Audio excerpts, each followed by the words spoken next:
I've been told you know your way around the Reach, but I'd wager you're not from here, are you? The giant bearded Nord tapped the side of his massive nose.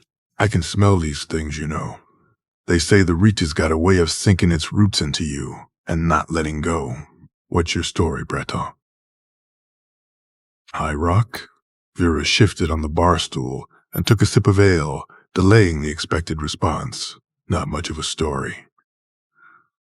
The lie didn't taste all that bitter anymore. It wasn't much of a story, in no small part because the last 6 months were starting to blur, and what came before had bleached of all color, an old photograph in sepia from a place long gone, a past that no longer felt like hers. Some things from the early days stood out, crisp, arresting moments, waking up on a bloody altar, stark naked and in horrible agony, wandering, terrified, through the remains of carnage, bodies strewn on the ground, torn to shreds, not a living soul in sight. Then, later, hiding from rough-looking types who roved the hills and crags, she couldn't tell at first whether they were hunters or brigands, or whether there was a difference.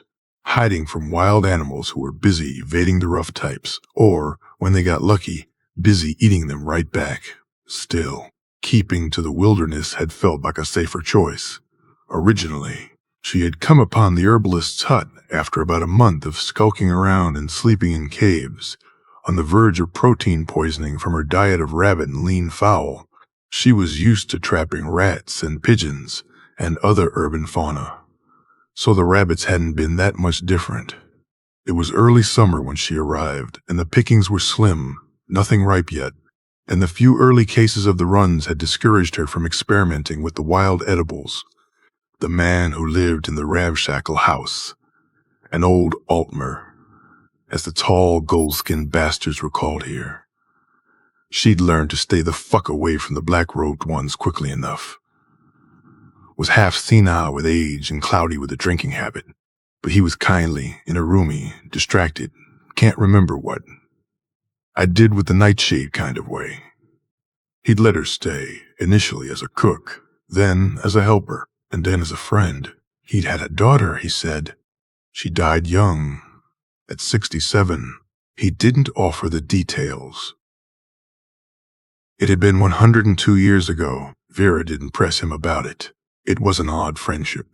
Two people who had little in common except for their respective loneliness. One night, after a bottle of Alto wine shared over grilled mushrooms and roasted squash, she spilled herself to him, all the horrors, all the impossibilities of her displacement. Not the how of it, nor the why. There wasn't much she could offer by way of sense in that department. But the what that had come before, he didn't seem all that surprised, grumbled something about the mysteries of Aetherius, but didn't offer anything like an explanation.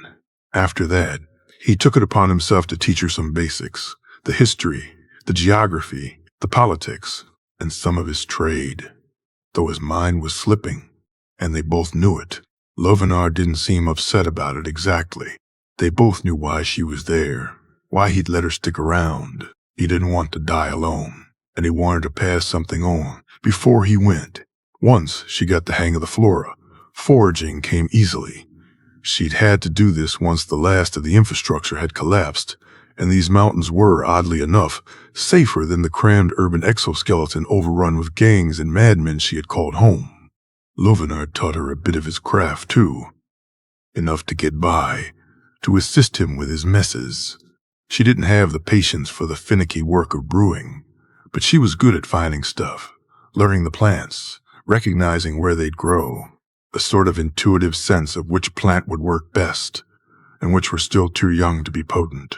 She didn't love the work, but she didn't mind it either. The biodiversity had dazzled her initially. Her old world had lost most of its life forms. The plants she knew from books. There weren't computers widely available by then anymore. Something about the collapse of rare earth mining. Once. Apparently you could just snap a picture with your phone, and it'd identify the plant for you. Vera remembered phones only vaguely. Her mother had still known the world's lushness firsthand, but Vera was born into extinction. Lovenar had tried to coax her magic to manifest. "You're a sodding Breton, girl. It shouldn't be so hard." But she couldn't perform even the most basic of spells, not even to light a fire. It made no sense to her. Lovenar kept describing what the connection to her magic should feel like, but she felt nothing. Until, one night, again after a bottle of wine she'd traded for some basic health potions with a local encampment of Redguard hunters, he brought out a purple gem and an old, ugly amulet worn to a glossy sheen on the reverse side where the carved bone had rubbed against skin and cloth after years of use. "The enchantment is getting thin," he told her, putting the violet gem in her hand. It glowed and pulsed, warm against her palm. It was tiny, about the size of a wild apple, but something about it kept Vera wanting to pry it apart, to bite into it, and taste what that pulsing swirl would feel like on her tongue. Lovenar noticed her gaze and chuckled to himself, coughing on the exhale. The cold had settled into his lungs by that point, and it wasn't letting go, no matter how many tonics he brewed. He had an altar, a small thing made of a troll's skull, 3 eye sockets staring back at Vera with their amethyst inlays, an old wooden board holding the chartreuse filigree of the focal circle. The thing inside the gem in her palm wanted to burrow itself under her skin like a worm, like something that would make itself at home and lay its larvae. Part of her wanted to reach for it, to make room, to welcome it into herself. An almost motherly feeling. "Yes," Lovenar said then. "You can feel it, can you not?" Vera had swallowed around the tightness in her throat. Yes, she could. And what to do with it, too, even before Lovenar offered his explanation. The faint trace of the amulet's previous occupant had left a kind of structure behind it.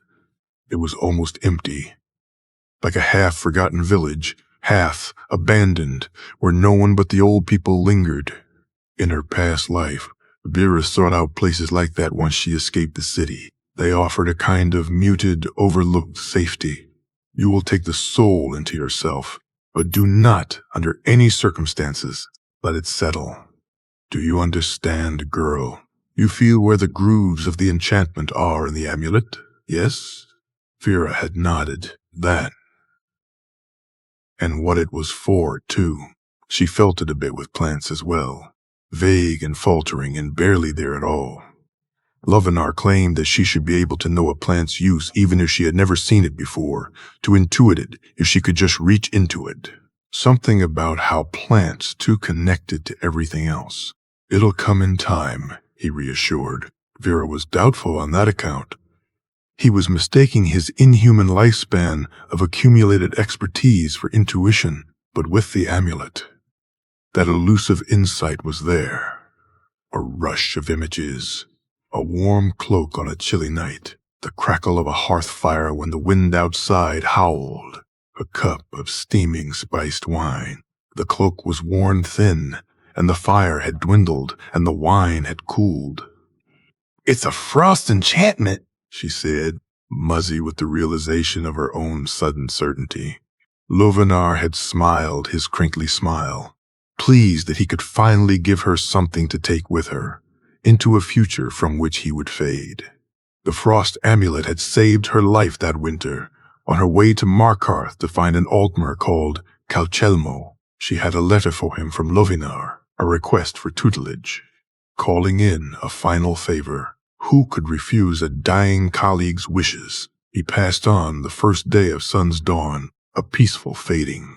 She held his hand until he went cold and buried him out back, the ground hard from the frost, unyielding, as if it didn't want him yet. The icy wind smeared the tears on her cheeks. Then Markarth, her first terrified night in the great stone city carved into the mountainside, with its constant rumble of water and subterranean Dwemer machinery mimicking the sound of traffic. Back in her early childhood, when there still was any traffic to speak of, silver and blood and something nasty brewing under the surface. The first day, there'd been a forsworn attack, and the guards had harassed her. An unfamiliar Breton in a city of conspiracy and plots. They confiscated everything, too, including Lovenar's letter and the little coin she had. As evidence, they'd claimed. One of them, a bald Nord with a hard glint in his pale eyes, had insinuated that she could get it all back for the right price. She told him to kindly fuck off, and both men had laughed, confident with their own impunity and a little drunk on unchecked power. But they let her go, with nothing but the clothes on her back, but her dignity intact at least. She learned from the jeweler in the market that Calselmo was gone on some expedition and wasn't expected back for another 2 months. At first, she'd hidden the warrens like a feral rat, hungry. She'd been hungry all the time, but it had been oddly reassuring. In the last few years of her past life, hunger had been a constant, familiar companion. It took her a few days to realize there were no real jobs to speak of. The smith might have liked the new apprentice, but Vera didn't know a lick about smithing. The inn was overstaffed, if anything. Lovenar had taught her to read, but her writing was still slow, the unfamiliar alphabet confusing in its repetitiveness, in the subtle nuances of its calligraphy, which she kept getting wrong. So scribe work was out. In the end, Bothella took her in. What was one more stray Breton lugging around unchecked baggage full of heartbreak and secrets? It was better than the alternative, which boiled down to 2 things really: cracking rocks or servicing the men who cracked rocks. Vera liked the old woman's approach to the craft, her crass practicality, her sardonic wit, her cynicism. Miri had the potion work well in hand, but they needed a forager, and Vera had offered, eagerly, before they'd turn her out. She brought a sack of glowing mushrooms she gathered in one of the abandoned mines, to show her willingness to crawl around underground and put herself in harm's way if needed. Bothella had given her a once-over. Vera knew what the old witch would see. A scrawny woman, not quite young enough to pass for a newly minted, bright-eyed and bushy-tailed adventurer. A vagabond, then. A derelict who slept in the warrens.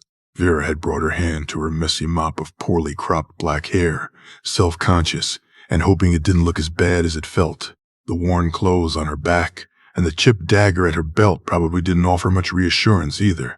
"I'm low on juniper, neanroot, and bilsterwort," Bothella had said and tossed her a satchel. "You'll share the room with Muyuri. Be back by sundown." That had been a month ago. She'd settled in, still waiting for Calsimo to return. The feeling of the soul gem in her palm wasn't letting go of her so easily. "Still with me, lass?" Vera eyed the Nord again. He was watching her expectantly over his ale and his plate of poached potatoes and venison roast. Middle-aged, heavily tattooed, with an accent as thick as the haft of the double-handed axe strapped to his back. She took another sip to give herself something to do. "Why, do you ask?" He didn't seem like a bad sort, but it was hard to tell. He leaned in, ale and tobacco on his breath. "I need a local guide, as I said, but I like to get to know the people I'm hiring. The old woman in the apothecary said you wouldn't mind some extra septums, but I prefer for them to be well spent. As my associate likes to remind me, septums don't grow on trees." Farah took another sip of ale. Yeah, right. He could pay any of the local mercs. Hell, Vorstag would probably take the job, even now. There he was, sitting on his ass on the other side of the inn, pretending not to watch the newcomer. Been at it for weeks now, grousing about how no one was hiring. No, something about this Nord was decidedly fishy. "Who's your associate?" Vera asked instead. The Nord motioned with his head, and Vera followed his gaze. She hadn't noticed the man in the shadowed corner. Surprising. That because he wasn't exactly blending in with the surroundings. His armor looked alien, like something made of an insect's carapace. Even in the heat of the tavern, he wore a type of helmet, a red cowl obscuring his features, the entire arrangement giving him the air of an oversized mantis. He must have noticed her gaze because he inclined his head and tipped his glass. Not ale, Vera noted. Klepper's overpriced brandy, she guessed. There are plenty of idle hands in Markarth. Why would these two want to hire her? Something was out of place here. Some undercurrent agenda she was missing. She didn't like it. Why me? I need someone who's good at finding things. Someone who knows their way around the caves and crags of this god's forsaken dunghole. The Nord chuckled. I'm a valley man myself, see, and I'm looking for something I misplaced. Your current employer told me you got a knack for that sort of work. He huffed good-naturedly and fished around in his satchel until he procured a pipe.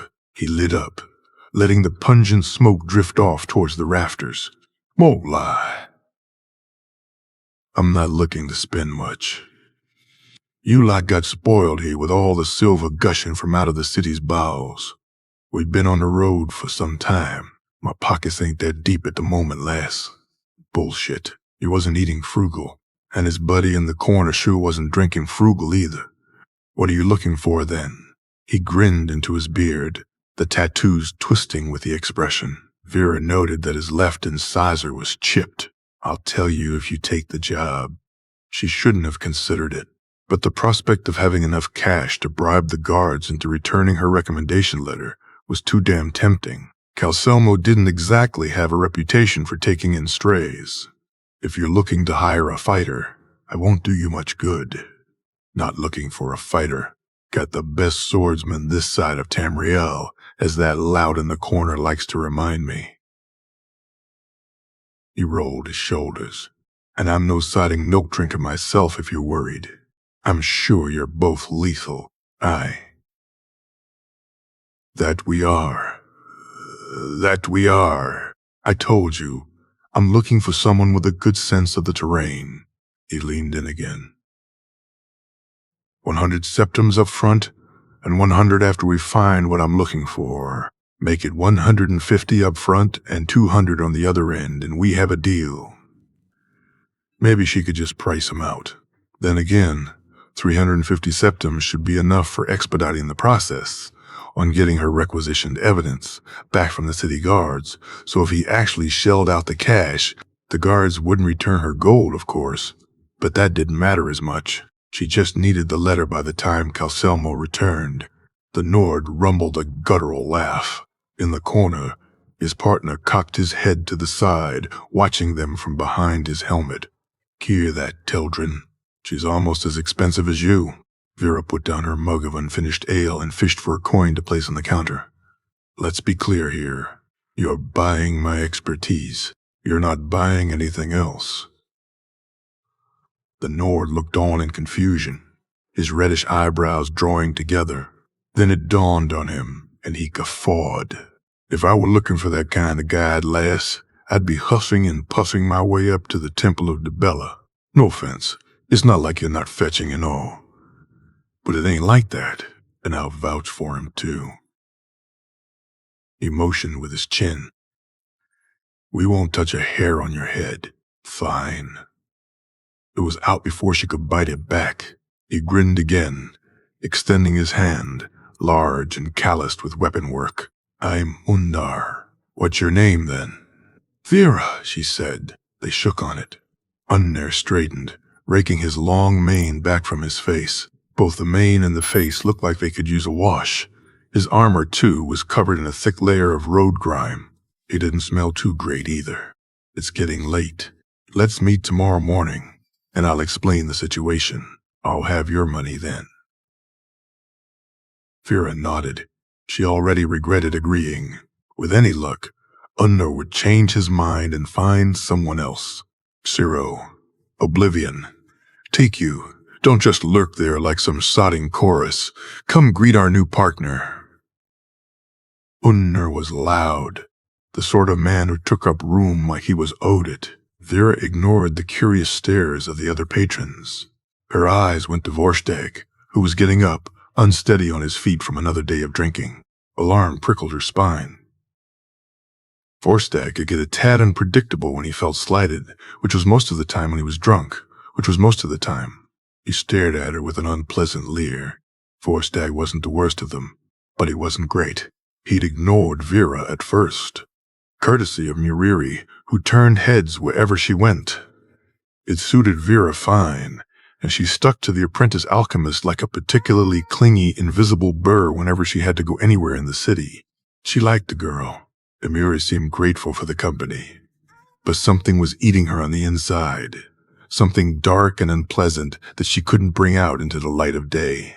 She'd gotten peculiar in the past few weeks, secretive, muttering something about the Night Mother, whatever that was. It got harder and harder to drag her out of the hag's cure. Maybe when all this was said and done, she'd have enough coin left over for one of the long-term rooms in the inn. Vorstag, in the meantime, was striding forth, or rather wobbling forth unsteadily, trying to look like he was striding. Vera had lost some of her star of cat look since she arrived, her figure filling out and her skin shedding some of its malnourished roughness. Bosmer men seemed to like her for some reason. Something about her features or figure either struck them as just the right kind of exotic or as just the right kind of familiar. She couldn't tell which. There was something about social class there, too, whom you approached and whom you left well enough alone. The Nords usually didn't give her so much as a second look, but there was always the exception that confirmed the rule. Point was, right around the time Yuri got herself firmly ensconced in the apothecary with only her herbs and her muttering for company, Vorstag, damn him, had suddenly discovered Vera's existence. Eventually, she'd need protection. You couldn't live in Markarth long-term without paying off someone to look out for you. She hadn't committed yet, even though Bothala had been dropping hints. There was a man, she'd said, someone who could yank on some threads behind the scenes, could make some problems go away. Problems like Vorstag, or overly dutiful city guards. She had considered taking a lover, not so much for the pleasure of it, as for the added insurance. Bored men were dangerous, and there were quite a few bored men in Markarth. Those who didn't want to slave in the mines, or those who didn't have the connections to land a better job. Pay, Nord. I'm talking to you. Vorstag stumbled forward, one hand braced on the back of a chair for added stability, the other going to the hilt of his sword. This wasn't going well. Vera's eyes darted to the exit, but the bar was in the way. Why'd she sit on that side? Did I hear correctly? You're looking for a guide? He was slurring his words. Definitely not going well. Well, look no further. Best swordsman in the Reach, right here. Unnar looked him over, and if I ever find myself looking for a swordsman, I'll make sure I come right to you, friend. A warning had crept into his voice, something hard beneath the earlier conviviality. Right now, I have other needs. Vorstag's leer went oily. Oh, I bet you do. Hate to be the bearer of bad news then, but I think she overcharged you. Isn't that right, doll? They were drawing eyes in earnest now, the other patrons shuffling in their seats for a better look at the prospective entertainment. Vera bit her tongue and inched closer to the exit. She didn't need this. She survived because she didn't draw attention to herself. Vorstag was a pain, but she could handle him, unless his wounded pride called for retribution in some dark alley. These two were just passing through. They would reap none of the consequences. The chitin-wearing fellow stood up from his chair and made his way over towards them, his movements deceptively lazy. That sense of dread pulled at Vera's stomach again, but it was too late by then. It was over in seconds. Vorstag didn't react. Vera didn't think he so much as heard. Chitin Suit's hand landed on the Nord's shoulder, a friendly gesture to diffuse the tension. The oaf began to turn around, and then he collapsed onto the floor in a nerveless heap, like a tree falling. And had she been standing anywhere else, it would have been easy to miss the thumb that dug into the pressure point on the side of Vorstag's neck. The associate turned to the barkeep. Looks like your patron had a few too many drinks, Sergio. The voice was a surprise. He was too short for a Nord, so Vera had expected the crisp lilt of imperial diction, not this sardonic, raspy drawl, like smoke and chocolate. The accent, too, wasn't something she'd heard before. Whoever this guy was, he was a trained killer. No wonder Unnar wasn't looking for a merc. Apologies. He didn't sound apologetic in the slightest. Instead, he stepped over Vorstag and stalked closer. And then he pulled off his helmet. Vera choked back an instinctive scream. Fuck, it's a demon. Bluish gray skin. Crimson eyes with oversized irises that swallowed most of the sclera in a gaunt face that looked like something out of a biblical illustration. The kind that promised you fire and brimstone and bat-winged bastards with pitchforks. She blinked, trying to dislodge the apparition. The apparition refused to be dislodged. She'd read about Oblivion. Was this one of its denizens? No wonder he had kept his helmet on. She blinked again. The initial shock settled some. No, the fellow was an elf of some kind. The bony facial structure, the iris size, all of that fit with the typology she had begun to assimilate. But fucking hell. That coloring was rough. His lips quirked in amusement. Much as I'd like to flatter myself into believing that you've been struck speechless by my good looks, by your expression, I'm guessing you've never seen a Dunmer. Is that so? Get your shit together, you idiot. A Dunmer. She'd read about those too. Vera forced her shoulders into a shrug. Are you from Morrowind then? Spectacularly inane questions aside, there was still the mess of Vorstag. No one was in a hurry to drag him to his room either. With any luck, he wouldn't remember any of it. But since when had she been lucky? I was born in the city of Blacklight. Another smirk. You should visit there if you ever get the chance. It's spectacular. She was still gaping, and he was enjoying it, the bastard. He extended a chitin-clad hand, the same hand that had put Vorstag out of commission. Teldrin Ciro, blade for hire. Best swordsman Unnar's money could buy. His eyes darted to his Nord employer. I'm glad I'll finally be traveling with someone who seems competent. Changey, Vera's jaw tightened. She could tell a dig when she heard one. She hadn't exactly stood up for herself back there. Nope. In fact, she was about to turn tail and get the hell away from the entire mess. Apparently, that hadn't left Chitin-Su with the best first impression. Still, she shook the offered hand and repressed the urge to wipe off her palm on her trousers. The texture of the armor was unpleasant until money changes hands. It's just a verbal agreement, she offered cautiously. Always leave yourself an exit. Quite right. Luckily, I'm not the one holding the purse strings. Another sharp smirk. If you know what I mean. What you mean, you demonic-looking putz, is that you don't think I'm worth the coin, Vera thought. And maybe the coin wasn't worth the trouble either. There was still something off about this entire proposal. Oh, quit hassling the girl, Teldrin. Or have you forgotten that the guide was your idea? It was, at that.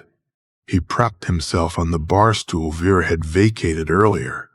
I hope you're as good at finding things as your employer claimed. He lifted the unfinished mug of ale Vera had abandoned and brought it to his lips. Aside from trouble, that is. Vera narrowed her eyes. There was something beneath the lazy sarcasm. Something like a warning.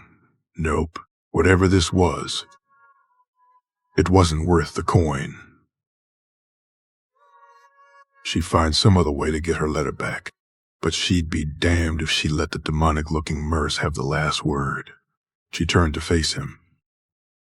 Chitin-Su was watching her over the rim of his glass with those strange crimson eyes. You're in Markarth, Sarah. Here, if you're not careful, trouble finds you. He cackled. Actually, legitimately cackled. Are you? He motioned with his requisitioned ale. Is she what? Careful, that is. Fuck him. Vera shrugged, swallowing back the sudden urge to kick the bar stool from under his ass. I'm still alive, aren't I? Funny thing with that. He took another sip. You are. Until you aren't. Enough, Teldrin. Stop trying to scare the girl away, or you'll be looking for someone to take us to that God's damn cave yourself. Cave? Which cave? She did know those, well enough to know that there were some that you didn't go near if you planned on ever coming out. Don't mind him. He's a bellyacher. Vera? Was it? We'll meet you tomorrow then. How about breakfast? My treat.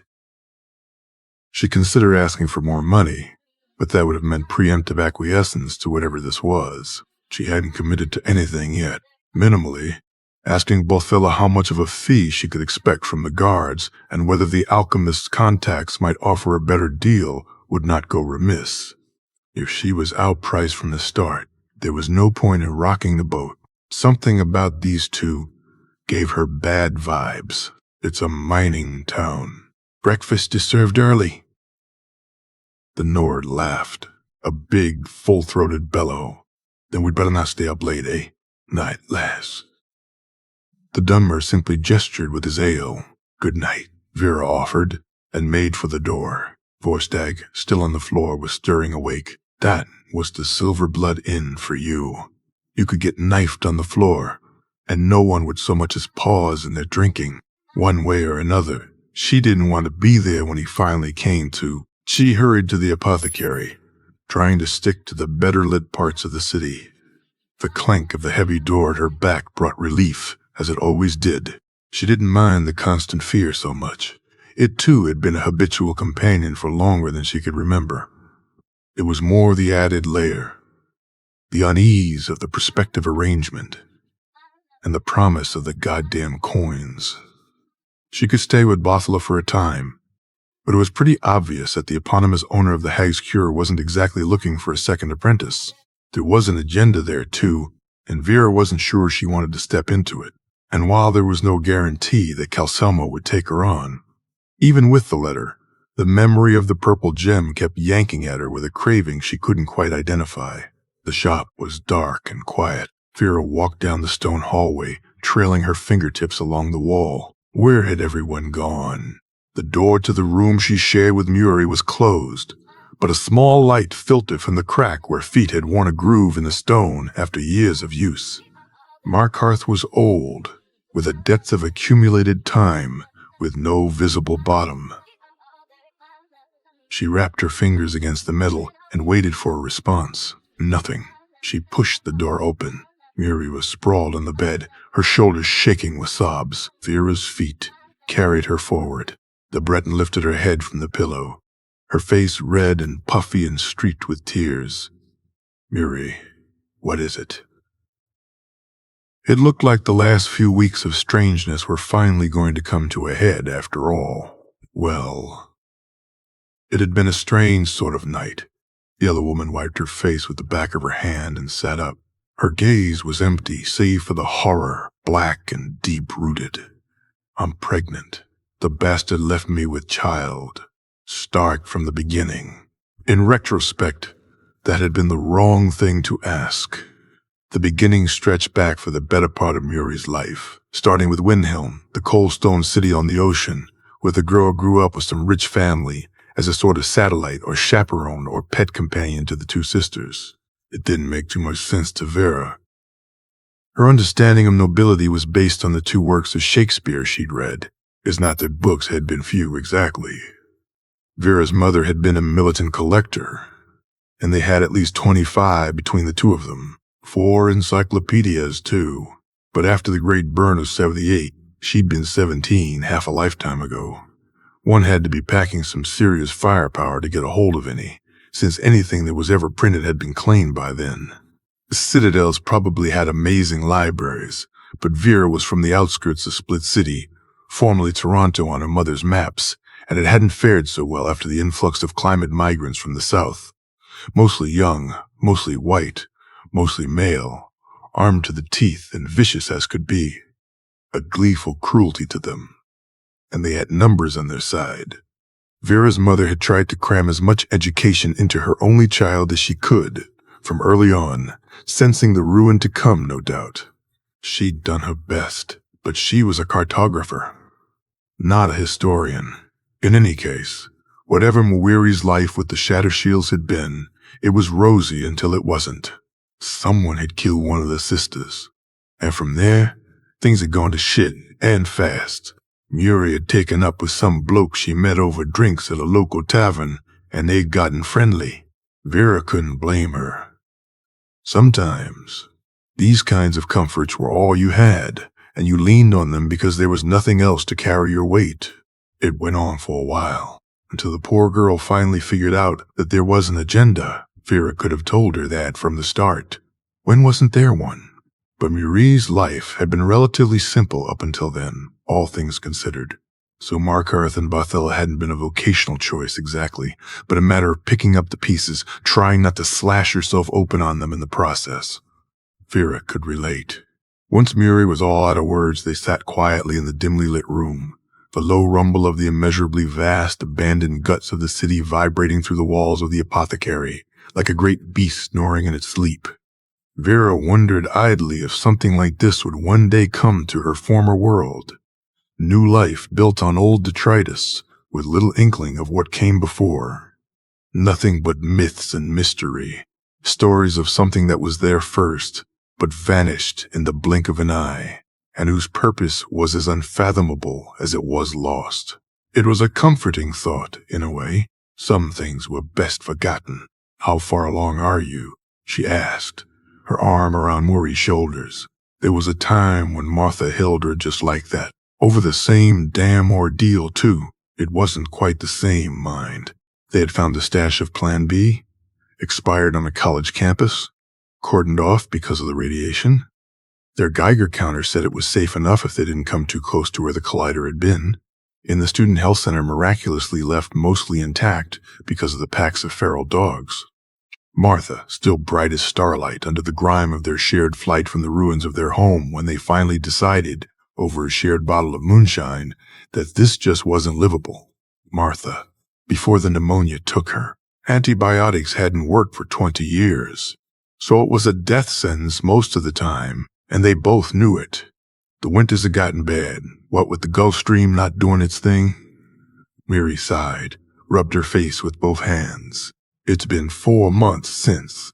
She trailed off, clenched her hands over the soft curve of her belly, where the fabric of her dress hugged the skin. "Since you came to Bothella?" "Yeah, not. Since Murie and the asshole who got her with child fucked last, more likely," Vera guessed. That didn't mean a thing in terms of the pregnancy. Murie could have gotten knocked up the first time they did it, for all she knew. She tightened her arm around the girl's shoulders. Murie huffed a sigh. Exhausted from the toil of nocturnal admissions, she slumped, burying her face against Vera's neck. A safe haven, however temporary. I had little choice. Pain mixed with anger, an old, festering boil. You have to let it drain, love. It won't serve you. It won't serve you. They turned me out. Vera nodded against Murie's hair. Have you told Bothella? She forced her voice into a steady beat, practical even, just another hurdle to take care of. It was better than asking the obvious question. Why hadn't Muiri remedied the problem earlier? The alchemy of this place was. It was sophisticated, and more than Vera's world could ever offer. Imagine the thousands of plants, every single one of them potentially useful. How did you get your mind around such richness? Yuri straightened, smoothing her hands over her skirt. She won't let me work with poisons if she knows I'm with child. Thank the divines, I didn't have the morning sickness, but I won't be able to hide things much longer. She paused, turning it over in her mind. And without the poison work, that's as many as 6 orders out of 10. At least, Vera hummed in agreement. Over the past month, she'd gotten the sense of how Bothella ran her business, based on the ingredients she'd been tasked with bringing back. You had your love potions, aphrodisiacs and stimulants, some vasodilators too, she guessed, mostly bought by the wealthier men of Markarth. Bothella liked to joke about how it gave them a bear's temper, but the joke was only a thin veneer that made the underlying truth easier to swallow. The violence of Markarth ran deep as its vessels of blood and silver. Then you had the restoratives, but those were cheap. Not because the ingredients were easy to procure, but because Bothella had an ethics, a sliding scale that made the basic potions, the stuff that cured the colds and the fevers and the bruises and scrapes, easy to purchase even if you didn't have much gold clinking in your pocket. Mining town and all that. And then you had the poisons. It wasn't like the poisons you'd think. Not the stuff that might kill you outright after one sip or tainted wine. Not like in the stories. No, poisons were subtle. Clinically induced ulcer. Clinically induced kidney dysfunction. Slow things that worked over years of subtle ingestion, drained you little by little, unobtrusively, with plenty of room for plausible deniability.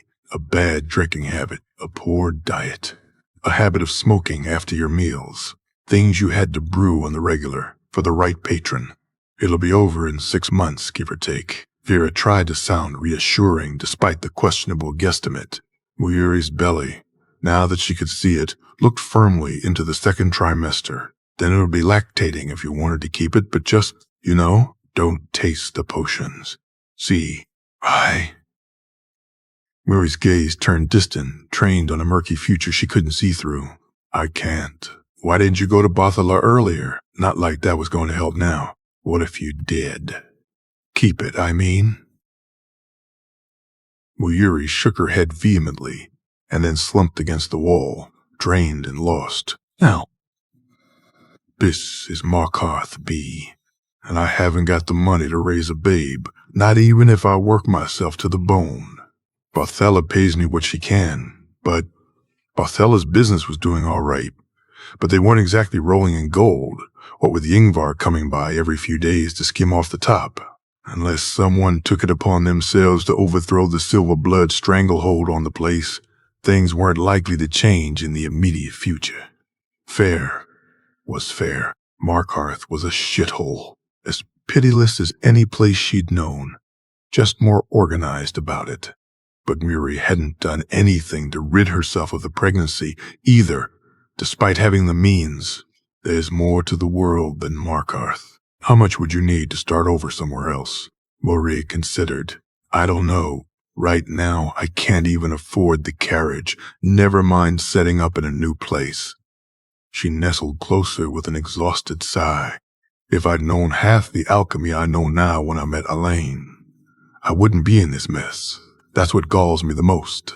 She huffed a laugh, shaky, bitterly sardonic. If you knew half of what you know now, you'd have told this Dufant character to go jump into the sea of ghosts. Muri chuckled, a bit more heartily this time, but the bleakness returned quickly. There was a maxim, one Vera's mother had a fondness for. Always put on your mask first. The etymology had to do with air travel, her mother had explained, though airplanes were as extinct as the elephants by the time Vera came about. But the origins of the saying didn't make it any less apt. Point was, you couldn't help someone else until you had firm ground under your own feet. But once you did, there was the other part of the expression, about helping the person in the seat next to you. Muri was in the seat next to her, as far as Vera was concerned, but there wasn't much that could be done until she found something other than hot coals to walk on. She sat, calculating. The resources that her pay diverted could be rerouted back to Muri if she managed to convince Calcelmo to take her on as a helper. She could still forage for the apothecary, simply selling the ingredients if she needed the extra coin. Muri could probably hold on to her secret for another month, too, if she ended up carrying small or low. By then, Calcelmo would be back, and they could break the happy news to Bothella as soon as Vera found new employment, provided the Altmer didn't just tell her to scat. One way or another, she had to get that damn letter, and quickly. She made the decision, then and there, with Muri's tears soaking into the collar of her worn shirt. We're going to figure this out. In the meantime, don't do anything rash. Muri nodded muzzily, the emotional exhaustion finally catching up to her. Vera got up from the bed, plucked a few stalks of frost miriam from the dwindling bushel hanging over the hearth. They'd need to restock soon, and set the kettle over the fire.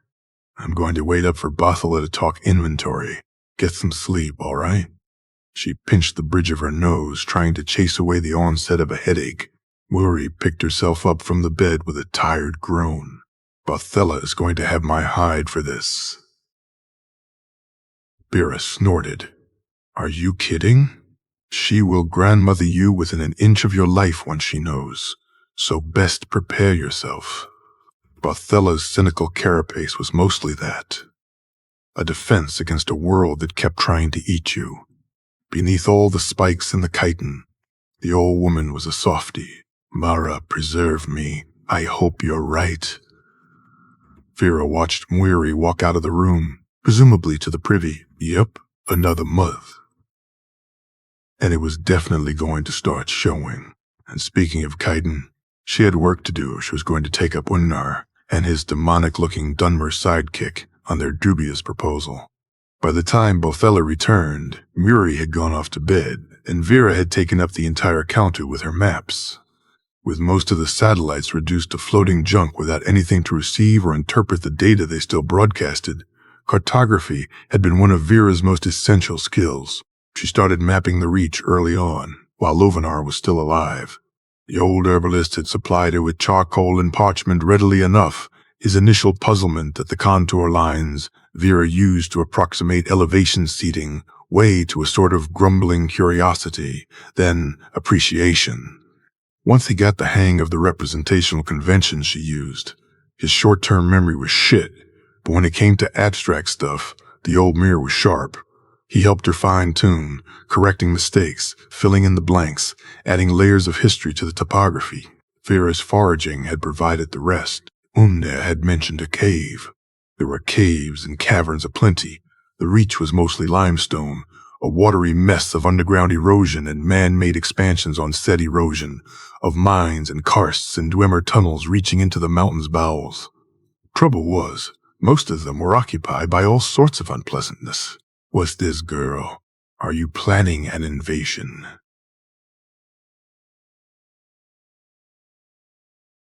Vera looked up. The old woman thumped the jar of void salts she had brought on the counter and helped herself to some of the tea Vera had made, before collapsing into the carved armchair piled high with furs and cushions next to the hearth.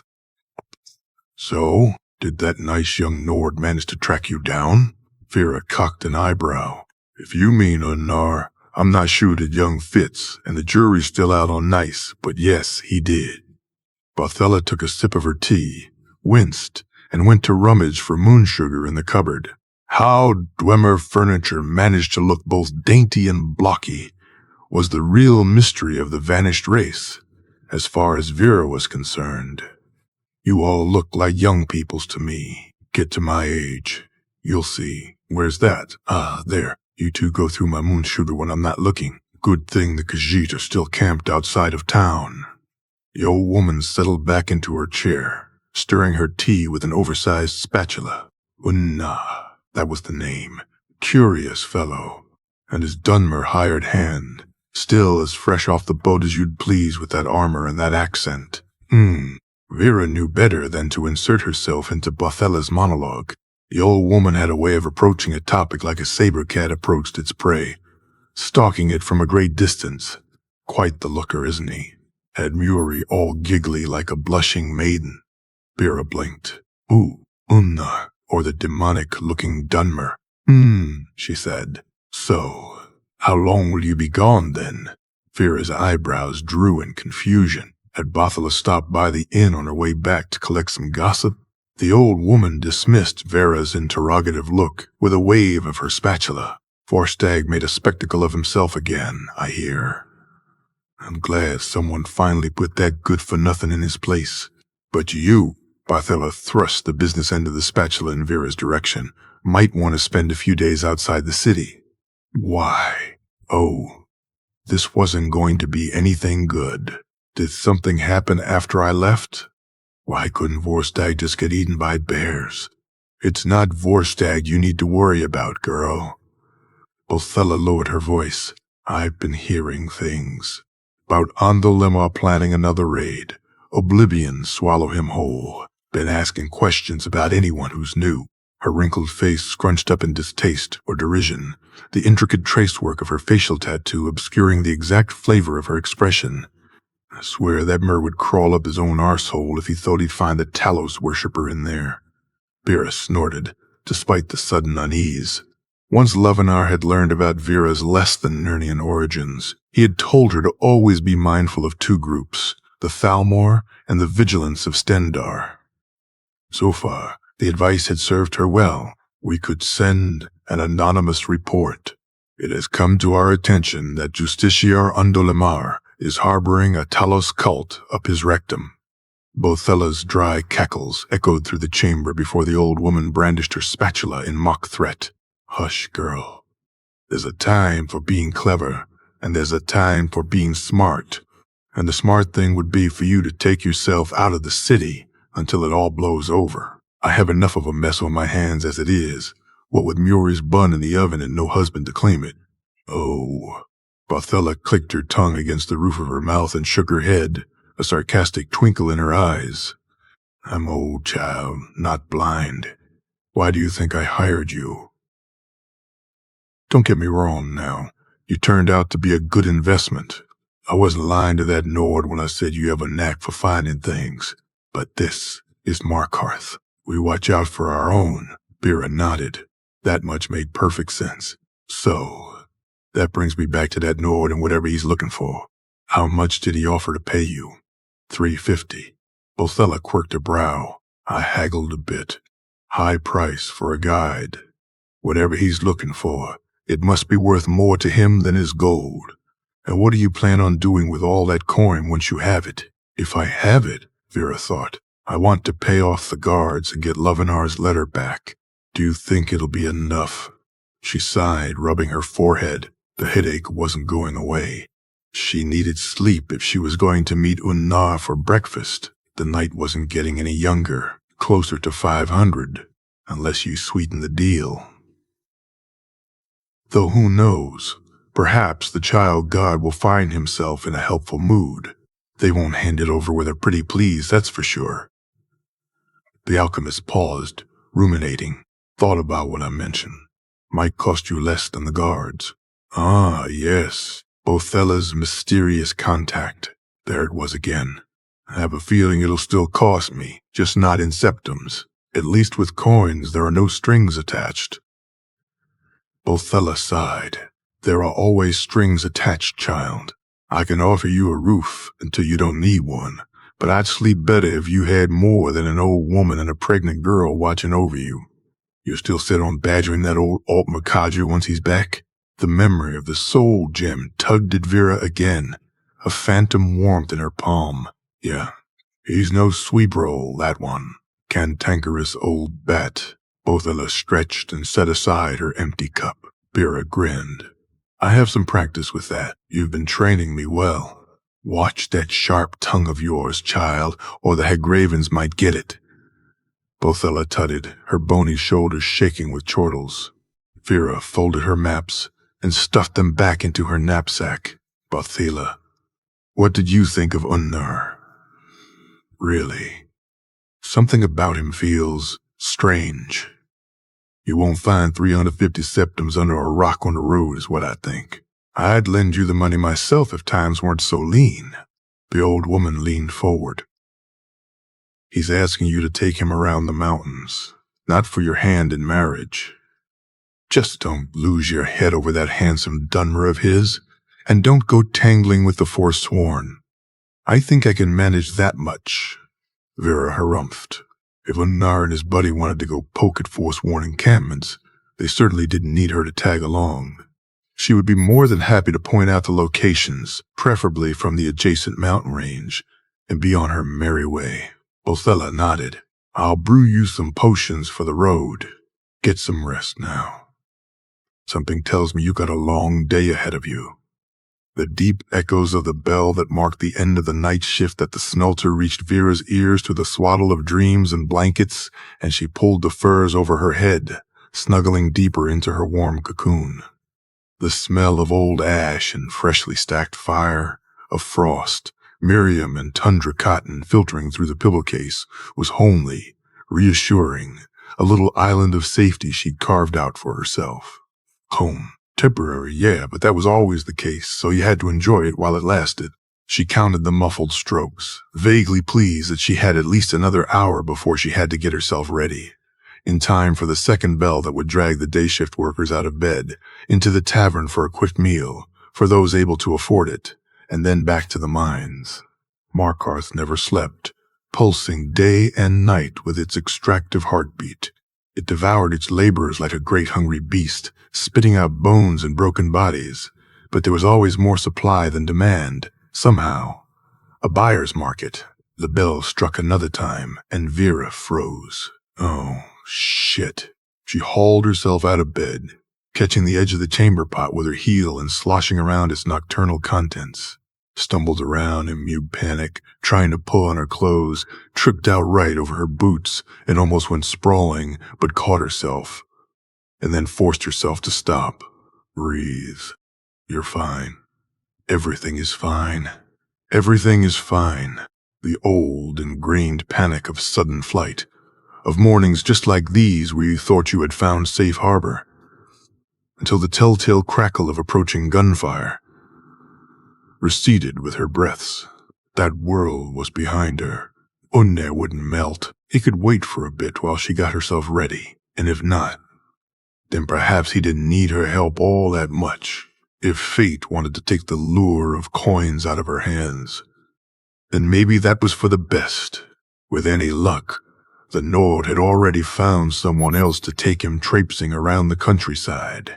Still, Vera put on her traveling gear. The mismatched pieces of armor she had bought or bartered from huntsmen were aesthetically underwhelming, but they were sturdy and practical. The bow, though, was a jewel.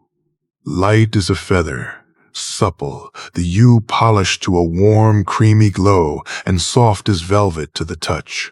A parting gift from a Bosmer hunter she met on the road to Markarth. It was convenience and safety at first, but he'd grown sweet on her. Just sweet, too, in a slightly monosyllabic, taciturn kind of way. But what his tongue lacked in eloquence, it made up in other skills. He was headed somewhere out west, some village, Riverrun or Riverwood, and they traveled together for 2 weeks, in the worst blizzard Vera had ever seen. "You're not going to ask me to come with you?" She'd teased, in the relative warmth of their shared tent, her hands snaking down the hard planes of his abdomen, following the trail of coarse hairs until he tensed with a groan, the bronze skin over his chest breaking out in goosebumps. He tightened his arms around her. "If I did, would you say yes?" There was a sadness to him. They both knew the answer. "I'm getting old, V. I want to settle down somewhere, have a roof over my head in the winters." She laughed, rolling over him, his hands on her hips guiding her in place. "Want to tell me about your arthritis too, old man?" He had chuckled, a boyish grin in a face that wore its years without apology. "I'll show you arthritis." He had taught her to shoot, putting unnecessary mileage on his journey, little excuses for the detours. Once, a lifetime ago, Dima had shown her how to handle a sniper rifle. It wasn't the same. The bow was a hell of a lot more work. But some things carried over. She hooked the unstrung bow to her pack and hurried into the common room. Bothella greeted her with a curt head shake and a satchel thrust in Vera's direction. The old woman was in the middle of helping a customer. Gordsa, her apron stained with soot and the back of her dress streaked with the sweaty work of the forge, was grousing about the idiot apprentice. It was, as far as Vera could tell, a sort of hobby. Vera waved at the Orsimer Smith and snatched the proffered satchel from Bothella's outstretched hand. "Should last you for a week. Don't get yourself killed. Give me some canis root on your way back." "Where's Moyuri?" Bothella's eyes darted from the scale she was using to weigh Gortza's order of fire salts. "I sent her to the Khajiit. That moon sugar won't restock itself. Perhaps she could catch Muri on her way out of town." If Unnar and his sidekick were set on leaving the same day. By the time Vera got to the tavern, the Silverblood Inn was packed to the gills. Most of the miners had filed out, but at least 24 soldier types in Imperial armor, chipped around the edges and dirty as could be, were milling around, swinging between drunkenly bawdy and drunkenly rowdy. Vera cast her eyes about the place, catching Frabbiai's gaze. Klepper's long-suffering better half motioned with her head and pantomimed an eye roll before bustling over to a group of particularly loud military men at the large table in the corner. They had started a song. Ragnar the Red, as per usual. There was no sign of Unnar. Oh well. She quickly dismissed the brief twinge of disappointment at the thwarted prospect of gold and hung on to the relief lurking beneath the other emotion. This was for the best. She could still go out into the hills for a few days. Getting out of Markarth while the Thalmor were feeling particularly vigilant wasn't such a bad plan. She might as well get breakfast before. One of the soldiers jostled her on his way to the bar, slurring something that might have been meant as an apology, but sorely lacked consonants to pass. Vera righted herself, looked up, and there was chitin suit from the previous night. The Dunmer was propping up the wall on the other side of the tavern, partially obscured by the shadows of the massive hearth. Apparently, he had been watching her for some time because he motioned with his mug the second Vera's eyes landed on him. He had foregone the anonymity of his helmet for the sake of his drink. No wonder, though, Vera exhaled through her nose, trying to quell the sudden flare of unease. At this point, it was a little too late to backpedal. Maybe Demon Chops would just announce that they had moved on and hired someone else, and that would be the end of it. She made her way over to the back of the tavern, to the throng of bodies. Red eyes followed her progress. The Dunmer looked faintly amused. Like a slaughterfish looks vaguely jovial before it tries to bite your leg off.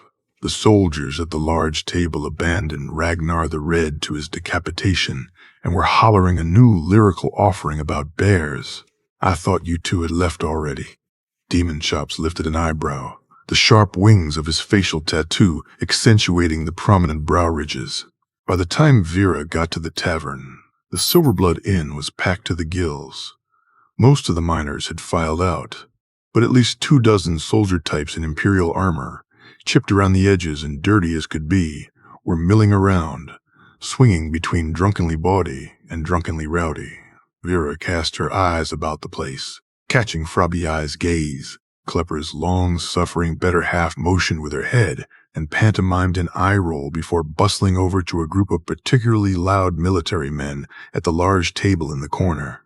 They had started a song.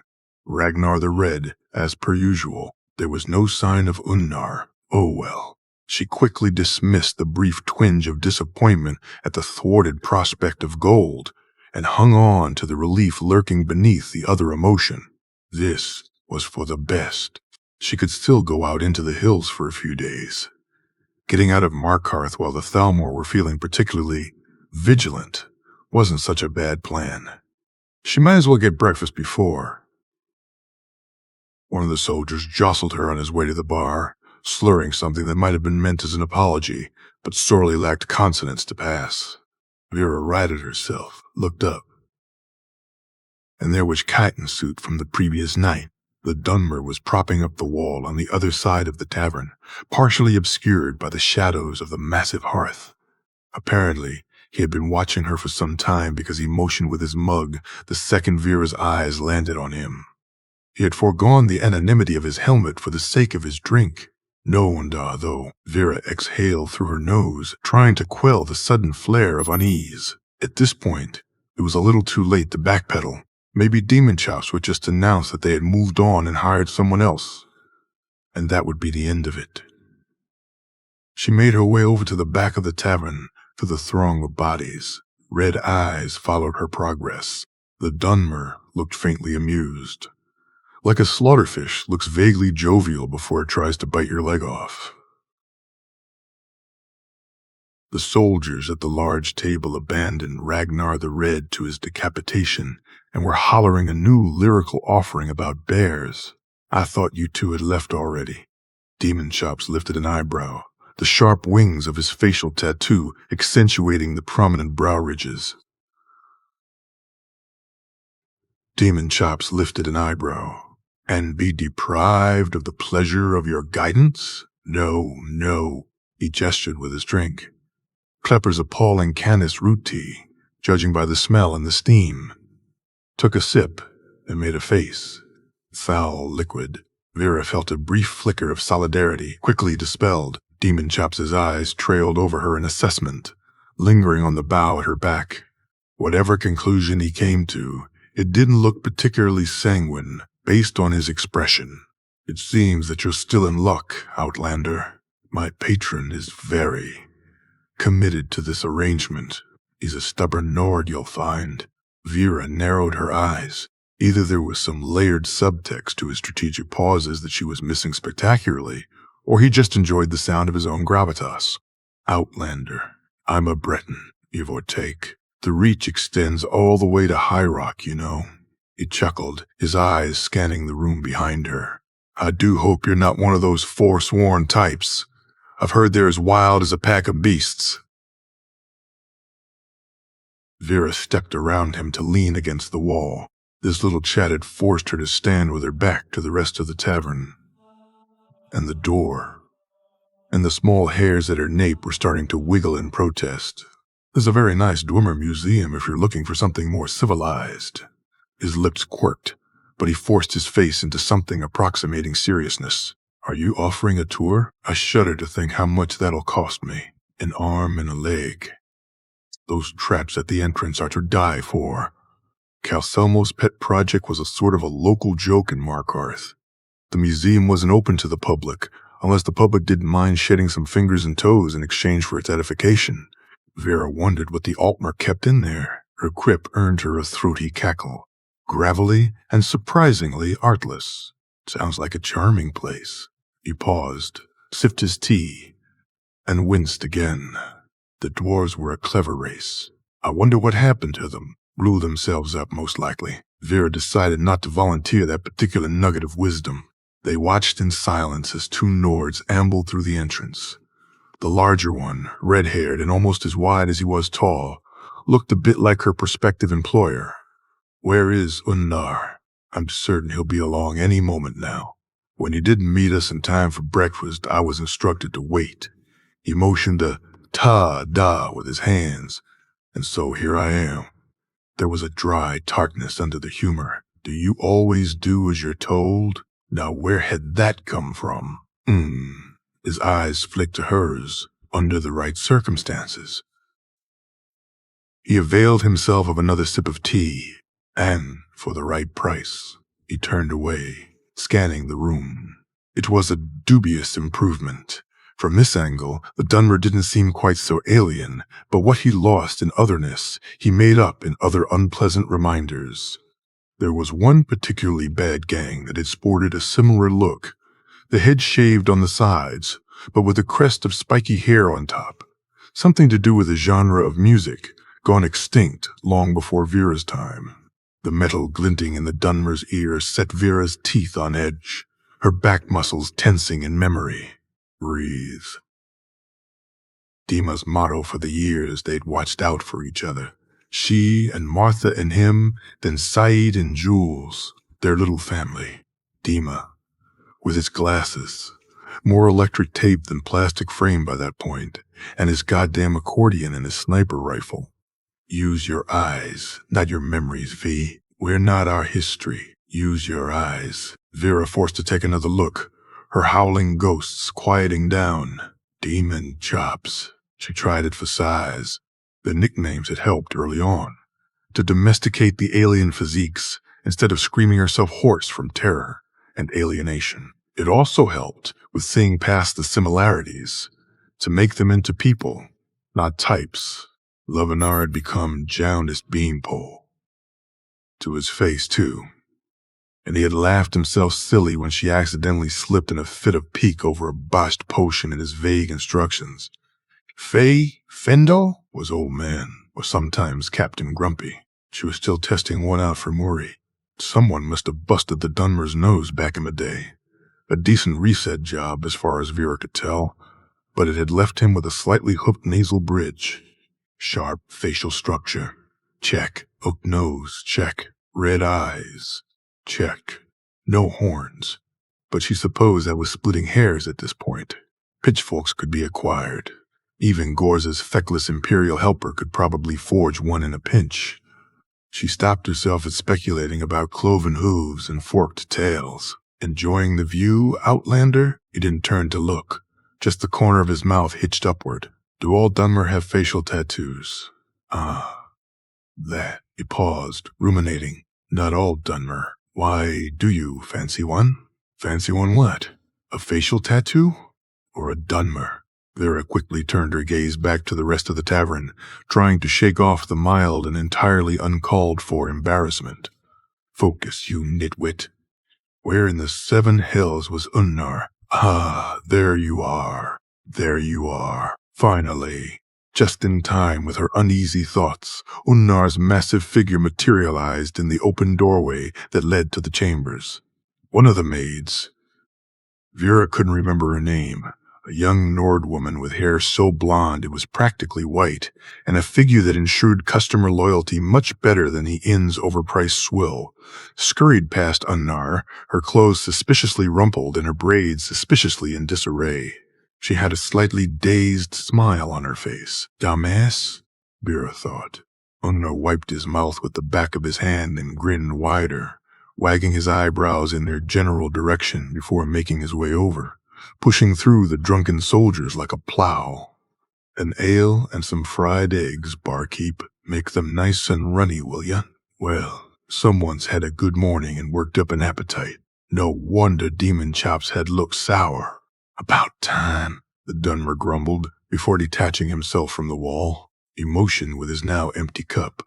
Somehow, he had overcome his revulsion and finished the drink. By D, go ahead, I'm right behind you. Good thing I was late, I guess. Vera muttered under her breath. Matter of perspective. Not that I wasn't enjoying the waiting game. First, Vera summarily ignored the vaguely sardonic purr at her back and proceeded to one of the small tables in the corner, tiny thing, and therefore empty of other patrons, with only 2 chairs, the Dwemer ones that grew out of the floor. Under had plopped down on one of them, motioning with both hands in invitation. D. Teldrin, that was the name, Vera reminded herself. Better get used to it, before she slipped and called him Demon Chops to his face. Teldrin offered a mock salute to his employer and took up a new spot against the wall, pointing his chin at the empty chair. Do seat, associate. Not until you explain to me what it is you're looking for. She took the offered seat. Yes, but food first. I am famished. Unnar stretched with a contented groan, all 6'8" of him, red mane sticking out in every direction. Frabby, beautiful kind goddess of the hearth, would you avail my friend of another order of your fine sustenance? He bellowed, somehow managing to drown out the din of the rowdy tavern. Even from across the room, Vera could see Frabby's blush blooming on her cheeks. The woman waved her towel at Unnar in dismissal before disappearing in the kitchens. Klepper, behind the bar, shot Vera a disparaging look. Do you see what I have to put up with? Promised you breakfast, didn't I? Vera shrugged. So? She didn't get a chance to finish. Out of the corner of her eyes, she saw Teldrin shift, suddenly on full alert. His hand went to the hilt of the curved blade at his side. Oh, that can't be good. Vera turned, following his gaze. No. That was most definitely not good at all. Theirs weren't the only eyes that fastened on the 3 newcomers. The roar of the tavern quieted down. The 2 plated Altmer marched in with pompous rigidity, clanking the whole way, but the third one, all in black, the sharp point of his hood giving him an avian and vaguely predatory look, glided in with deceptive casualness. And then his eyes fastened on Unnar and he motioned with his hand, ordering his retinue to trail after him while he made a beeline for their table, looking like he was mucking through shit the entire way. Frabby, 2 plates of eggs in hand, halted at the entrance to the kitchens, then hurried on, depositing the breakfast in front of them before quickly retreating to Klepper's side behind the bar. The Thalmor planted themselves by their table. You, Nord. I have not seen you before. The Altmer's nasal timbre left very little doubt as to how he felt about Nords he hadn't seen before, or Nords more generally. The Aldmeri Dominion is here to root out all signs of Talos worship in this city. State your business in Markarth. Unnar shoveled some eggs into his mouth and nodded with creepy enthusiasm. Why, enjoying the sights, Justiciar. Splendid city, great cooking, good ale, and welcoming people. Zira chanced to look at the Thalmor. She'd only seen Ondolamar from afar, never in full, Justiciar glory. She could have lived without the experience.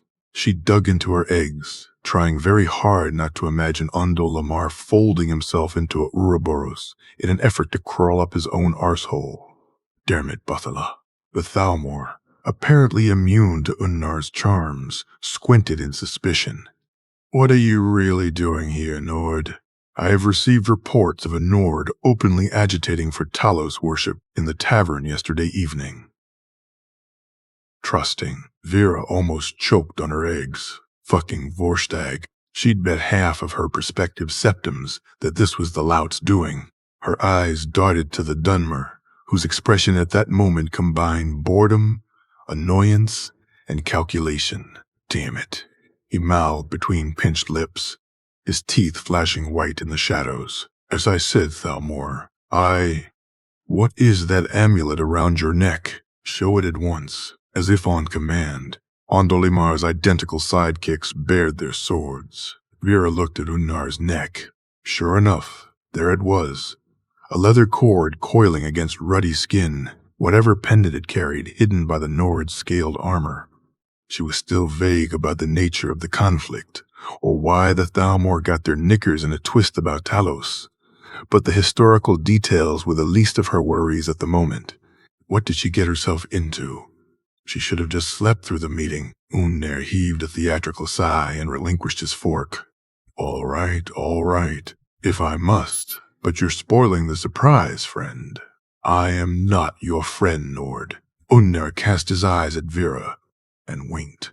And then he hooked his thumb under the cord and let the amulet dangle free, a circle of intricately knotted copper holding a single turquoise jewel in the middle. I admit, you found me out, Thalmor. I'm in Markarth for more than just the fine cooking and the silver. An amulet of Mara, really. Why? Yes, don't look so surprised. What, did you think I was wearing Talos's axe under there? Unnar's eyes glinted speculatively. He gave the Justiciar a thorough once-over. Are you interested? The Thalmor turned an alarming shade of orange and sputtered, though the outrage had robbed him of all linguistic capacity. I just, humors are too tall and too bony, like holding a damn tree. No, as you can see, I'm here to find a wife. Unne winked conspiratorially, and I think I just did. The Justiciar pinched his lips, and then he turned to Vera, a look of appraisal, quickly replaced by disapproval, twisting his features into a mask of mildly nauseated haughtiness. This woman. The mouthful of egg stuck in Vera's throat. She groped for the first available drink, which happened to be Unnar's ale, and gulped a swallow, the carbonation hitting her nose and triggering a sneeze. She managed to bring her elbow up to her face. Just in time, too, or there would have been bits of egg on the justiciar. Unnar leaned to the side and enveloped Vera in a one-armed hug. Isn't that right, my jewel? You demented snow troll, Vera thought, but managed to... Your brutish matrimonial customs do not interest me, Nord. Apparently, Ouroboros had found his voice again, which was a good thing, because Vera had lost hers. I am watching you. I am watching you, both of you. You can if you want. I'm the sharing sort. The demented Nord wagged one massive finger in warning. If a lady agrees, just keep your hands to yourself. Vera thought the Thalmor would have an apoplectic fit right then and there, and then the guards would somehow manage to charge them with murder. What in the ever-loving fuck had she gotten herself into? The Thalmor's eyes traveled towards the wall. And who is this Dunmer, then? Spoken like he had just stepped into something unsavory and was now trying to scrape it off his boot. Please, Vera thought, trying to hold on to the last shreds of sense. Please don't tell him he's your cousin from Morrowind. Why, he's my future bride's bodyguard, of course. Wouldn't want someone to steal her from under me, now would I? Isn't that right, my Snowberry? Motherfucker, Vera thought. At her back, the Dunmer was overcome by a coughing fit. Ouroboros cocked an imperious eyebrow. Damn, Ash. It sticks with you. By the sound of it, Demon Chops was trying to cover a laugh, the bastard. Vera took another fortifying gulp of ale. All things being equal, she might as well play along. Whatever got the Justiciar out of their hair faster. She turned to Unnar. I will remind you that we haven't agreed to anything yet. It came out suitably incensed. In fact, you haven't even proposed properly. What kind of woman do you think I am, Unnar? She cranked up the outrage, which wasn't too far a stretch anyway. And then she turned her most winsome smile on the Justiciar. He didn't look won over one bit, so Vera returned her gaze to the blasted Nord, who had somehow managed to finish all of his eggs and was already making forays into the leftovers of her. Isn't that right, dearest? Unnar put on a show of chastised sheepishness. Quite right. Quite right. So, Justiciar, if you don't mind, I have a marriage proposal to discuss. Savages. Ouroboros pivoted on his heels, gesturing with a closed fist at his two goons, and the three marched out of the tavern. Unnar tucked the amulet back under his armor and grinned his chipped smile. So, Snowberry, now that that's done, you ready to talk business? So what is it that you lost? Unnar, now equipped with another plate of potato hash with skeever gravy and garlic bread, motioned, "Wait," with his fork, drained half of his second mug of ale, pointed the fork at Sero, who was still adding unnecessary structural integrity to the wall, and, finally, waved at one of the freshly vacated chairs. The arrival of the Thalmor had scattered about half of the patrons. Grubbin, shit. Grab one and come sit, Vera translated after staring uncomprehendingly for a few blinks. Though grubbin, shit was a serviceable description of the general state of affairs, too. Demon Chops went off to retrieve the chair, angled it such that he could still watch the room, plonked down, one ankle over a knee, and extracted his satchel of smoking mixture. Since it was looking like they were going to be in the tavern for a while, Vera caught Frabby's gaze and mouthed, "Miriam tea," then snatched a bread roll. You never know when your next meal might be, and all that. Well, lass, this is where I must disabuse you of your mistaken notion. Unnar passed his hand over his beard, flicking the bits of food thus collected onto the floor. I'm not looking for something I lost. As I said, I'm looking for something I misplaced. Vera raised an eyebrow. Is there some fine nuance I'm missing here? She hadn't pegged Unnar for the punctilious sort. The Nord belched, tapping his chest to dislodge the trapped air bubble before tearing off a piece of bread to chase around the leftover gravy. Of course, there's a difference. It's misplaced. Which means, pay attention now, it's in the word itself, that it's missing from the place where it should be. And what place is that? Perfunctory question at that point. Vera had a pretty good idea where this was going. Why, in my possession, of course.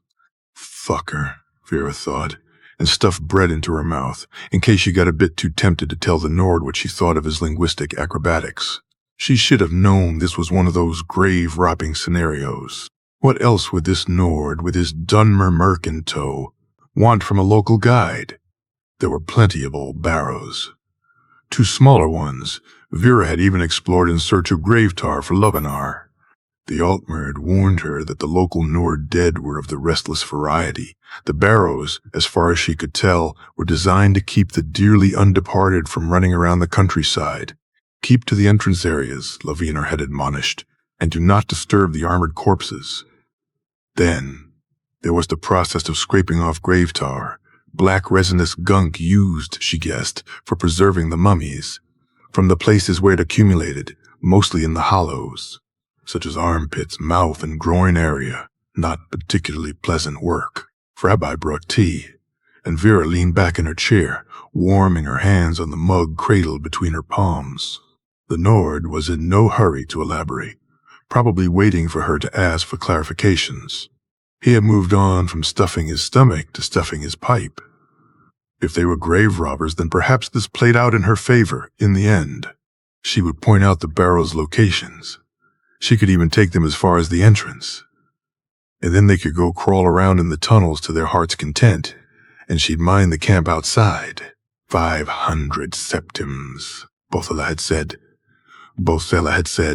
even if Unnar, the mad and demon chops, didn't make it out, she'd still be left with almost a third of the full bribe. Right.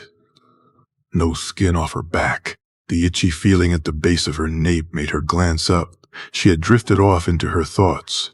The Dunmer was watching her with a mixture of amused curiosity and speculation, likely waiting to see how she would react to his employer's semantic gymnastics. So, she took another sip of tea.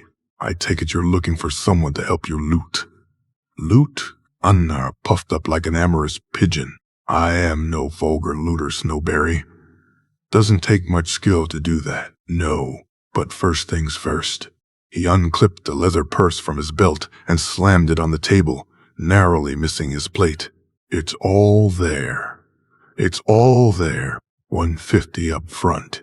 I am a man of principles, lass. Bringing in a new partner ain't shoving coins down a wench's blouse. There are risks involved. We'll do this right. Bira eyed him dubiously. How did demon chops put up with this troll? Probably because they were cut from the same less-than-upstanding cloth, was how. In my experience, shoving coins where they're not wanted is always risky business. Minimally, you'll lose the coins, with nothing to show for it but your bruised pride. The Nord's laughter boomed through the tavern, collecting a few curious glances. Firebrand, aren't you? I like you, Snowberry. Are you saying you don't want the money? I'm saying jingling some coins in my face isn't going to make me take a deal when I don't know what I'm walking into. You still haven't explained what it is that you've misplaced. Fine. Undinar relented. Smart girl. Teldrin, you still have that map? Let's not keep the lady in the dark, Give it a moment, I'll explain. You can count the coins in the meantime. Bira pointedly ignored the satchel in front of her. The drawstring had come loose, and the gold inside caught the firelight. The septims looked exceptionally clean, as if someone had spent time polishing them. Cyril blew smoke out the side of his mouth, pinched his lips over his roll-up to free up his hands, and went rummaging in his pack. He extracted a folded note, crumpled and stained with grease, and passed it to Unnar. Anything else? A perfect melange of derisive and deferent. No matter how much he liked coin, the merc didn't exactly seem to enjoy being ordered around. Bira glanced at the note. In addition to the other damage, it had a very suspicious brown stain along the edge. She hoped it was just dried blood. Either way, she wasn't going to touch that thing with a 10-foot pole. Unner pushed his plate to the side and smoothed out the paper on the table between them. And there you have it. That moment in the old sagas when our fearless adventurers pore over a mysterious map that will lead them to their destiny, he declaimed, a gleeful twinkle in his eyes. Behold, Snowberry, the map. We were hoping you'd start by helping us make sense of it. Bira cocked her head to one side. That didn't help, so she cocked it the other way. Not an improvement. You call that a map? She was genuinely curious. Looks like a map to me, Cyril drawled. What would you call it, Outlander? Bira glanced at the merc. I'd call it a doodle, but I could be swayed into amending it to scribble if you're persuasive. As a map, if that's what it is. It's unusable, though I suppose you could wipe your ass with it in a pinch. Damn it, even in this place, there should be some standards for what passed for cartography. Not to your liking? Something dark flashed under the layer of raspy sarcasm. Bira didn't think his face could do soft even if he tried it. No wonder he'd gone into hiring out his sword arm. He certainly looked the part. Should have asked the fetcher to apply himself, I suppose. He dragged on his rollie, holding the smoke in before blowing it out in a quick hiss. Pity I slit his throat first then. And now, there was an unmistakable warning in his voice, lazy drawl notwithstanding. Vera tensed. Her bow was unstrung. Not that a hunting bow did you much good in a close fight, as she wouldn't reach her dagger in time, not against the Merce. Unnir looked like he'd be slower, master velocity and all that, but the Dunmer was all coiled compact energy. Cyril, you keep trying to intimidate the lass, and I'll dock your pay. Now, Snowberry, before you bring the guards down on us. Unnir patted the diagram. We lifted this off a bandit. Didn't go searching for trouble either. But there we were, walking, just minding our manners, and there they were, and, well, you can imagine the rest. Vera breathed out, forcing the tension to drain from her muscles. Her mind had conjured up a rather different scenario. She took a sip of tea, sloshed the liquid around, focusing on the heat. We're not our history. No, Dima, love, we are our history. Something about what she said had hit a nerve with Demon Chops, and he had lashed out, or rather, showed his teeth. She filed it away, forcing herself to look at the Dunmer, face open, serious. Nothing wrong with killing bandits. Easy there, asshole. I'm not your enemy. Just stopped commissioning them for drawing you maps, yeah? She got herself a chuckle for that one. Slight surprise, oversized pupils widening, then a shift, his shoulders easing. He took another drag, blew smoke to the rafters, a perfect ring drifting into a distended oval. If you have better candidates in mind, I'm all ears. Point is, lass, we need you to help us decipher this less than satisfactory doodle, as you said. We know it's a map, and we need to get to wherever it's pointing. Unnar had shed his jovial dumbass act. For a moment, he looked almost grave, but then Frabai brought him another ale, and the happy buffoon mask came back on.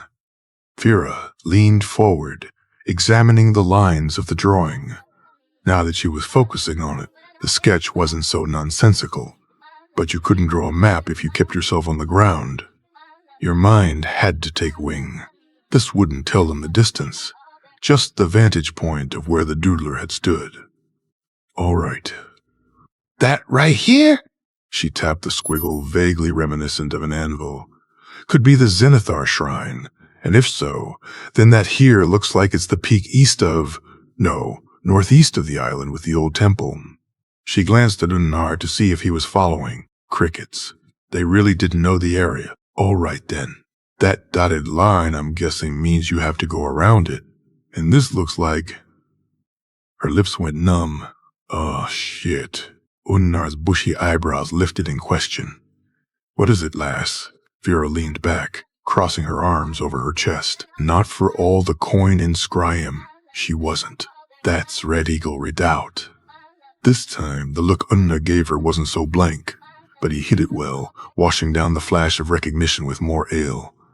Vera turned to the Dunmer, one of the largest forsworn camps this side of Markarth. Demon Chops quirked an eyebrow, the corner of his mouth hitching up. I'll remember to be suitably impressed. Can you take us there, girl? Vera forced her shoulders into a shrug. No. Unnar and Ciro exchanged a look. I'm not going anywhere near that place, but I'll bring you close enough, and then you're on your own. Not her funeral. No skin off her back. She pulled out her own map, unfolding it over her knees since the table was stained and crowded with empty dishes. Unnar squinted at the drawing after attempting, and failing, to move his chair. What's this, then? That's a proper map. Looks like doodles to me, lass. No offense, just more of them. The Dunmer leaned forward, his eyes tracking across the paper. What are those concentric lines? Vera looked up, nodding. Not a bad question. Not a bad question. Elevation. And these numbers here? He tapped an elongated dark gray fingernail against the legend. The merc had nice hands, Vera thought suddenly. Long, strong fingers with clearly defined joints. Pale scar across 3 knuckles on the left one. She peeled her eyes away, refocusing. That's my own notes. Mostly idiosyncratic stuff. Won't be that useful to you. Ciro seemed curious, though. and she didn't see any harm in elaborating. I keep a record of how long it takes me to get places, depending on the season and the weather. I see. What about the overlay right here? The side of his hand brushed against her wrist as he reached around. Surely not doodles. Vera chuckled and tried to ignore the way her skin tingled at the brief contact. The murk ran hot.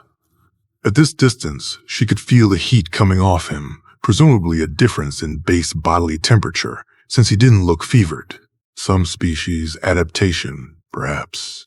These marks are where I've spotted large predators. Square for bear, circle for saber cat, crosses for wolves. She tapped her finger next to where he was pointing. See? This cave here used to just have skeevers. About 3 months ago, a she-bear moved in with 2 cubs. The younger one died. Wolfpack got to him. So she's gone a bit touchy. So while this road here shows up on the maps you might buy in the market, it's no good for a lone traveler. And what are these? Ah, right. That was her, using her own world's alphabet. Fortunately, just the first letter, not a full word, and thus plausibly deniable. Just a personal cipher for marking resources. Distract him. Say, if I want to pick up some skeever hides. She traced a line to a spot southwest of the bear cave. I would go right around here. There's a farm about a mile upriver, and their garbage washes up along this shallow bend here, so the skeevers have gotten nice and fat. I'm expecting the current to change once we're over the spring melt, so they'll probably migrate in another month. Clever, Cyril trailed, looking up from the map to meet her gaze. I am starting to see your point about the bandits. Ahem. Artwork. Vera nodded, irrationally pleased at the praise, before stuffing the unwelcome emotions back where they came from. Then again, fuck it. This was something she was good at. If that made Demon Chops less likely to embark on his "we're mean, lean, killing machines little girl" routine, all the better. See, Teldrin, I told you she'd be useful. Unner was beaming at her like a proud parent. I can smell these things, I'm telling you. Hold your horses. Vera held her pinky against her mark for the forsworn encampment and pressed her thumb to the spot where the river crooked around the cliffs.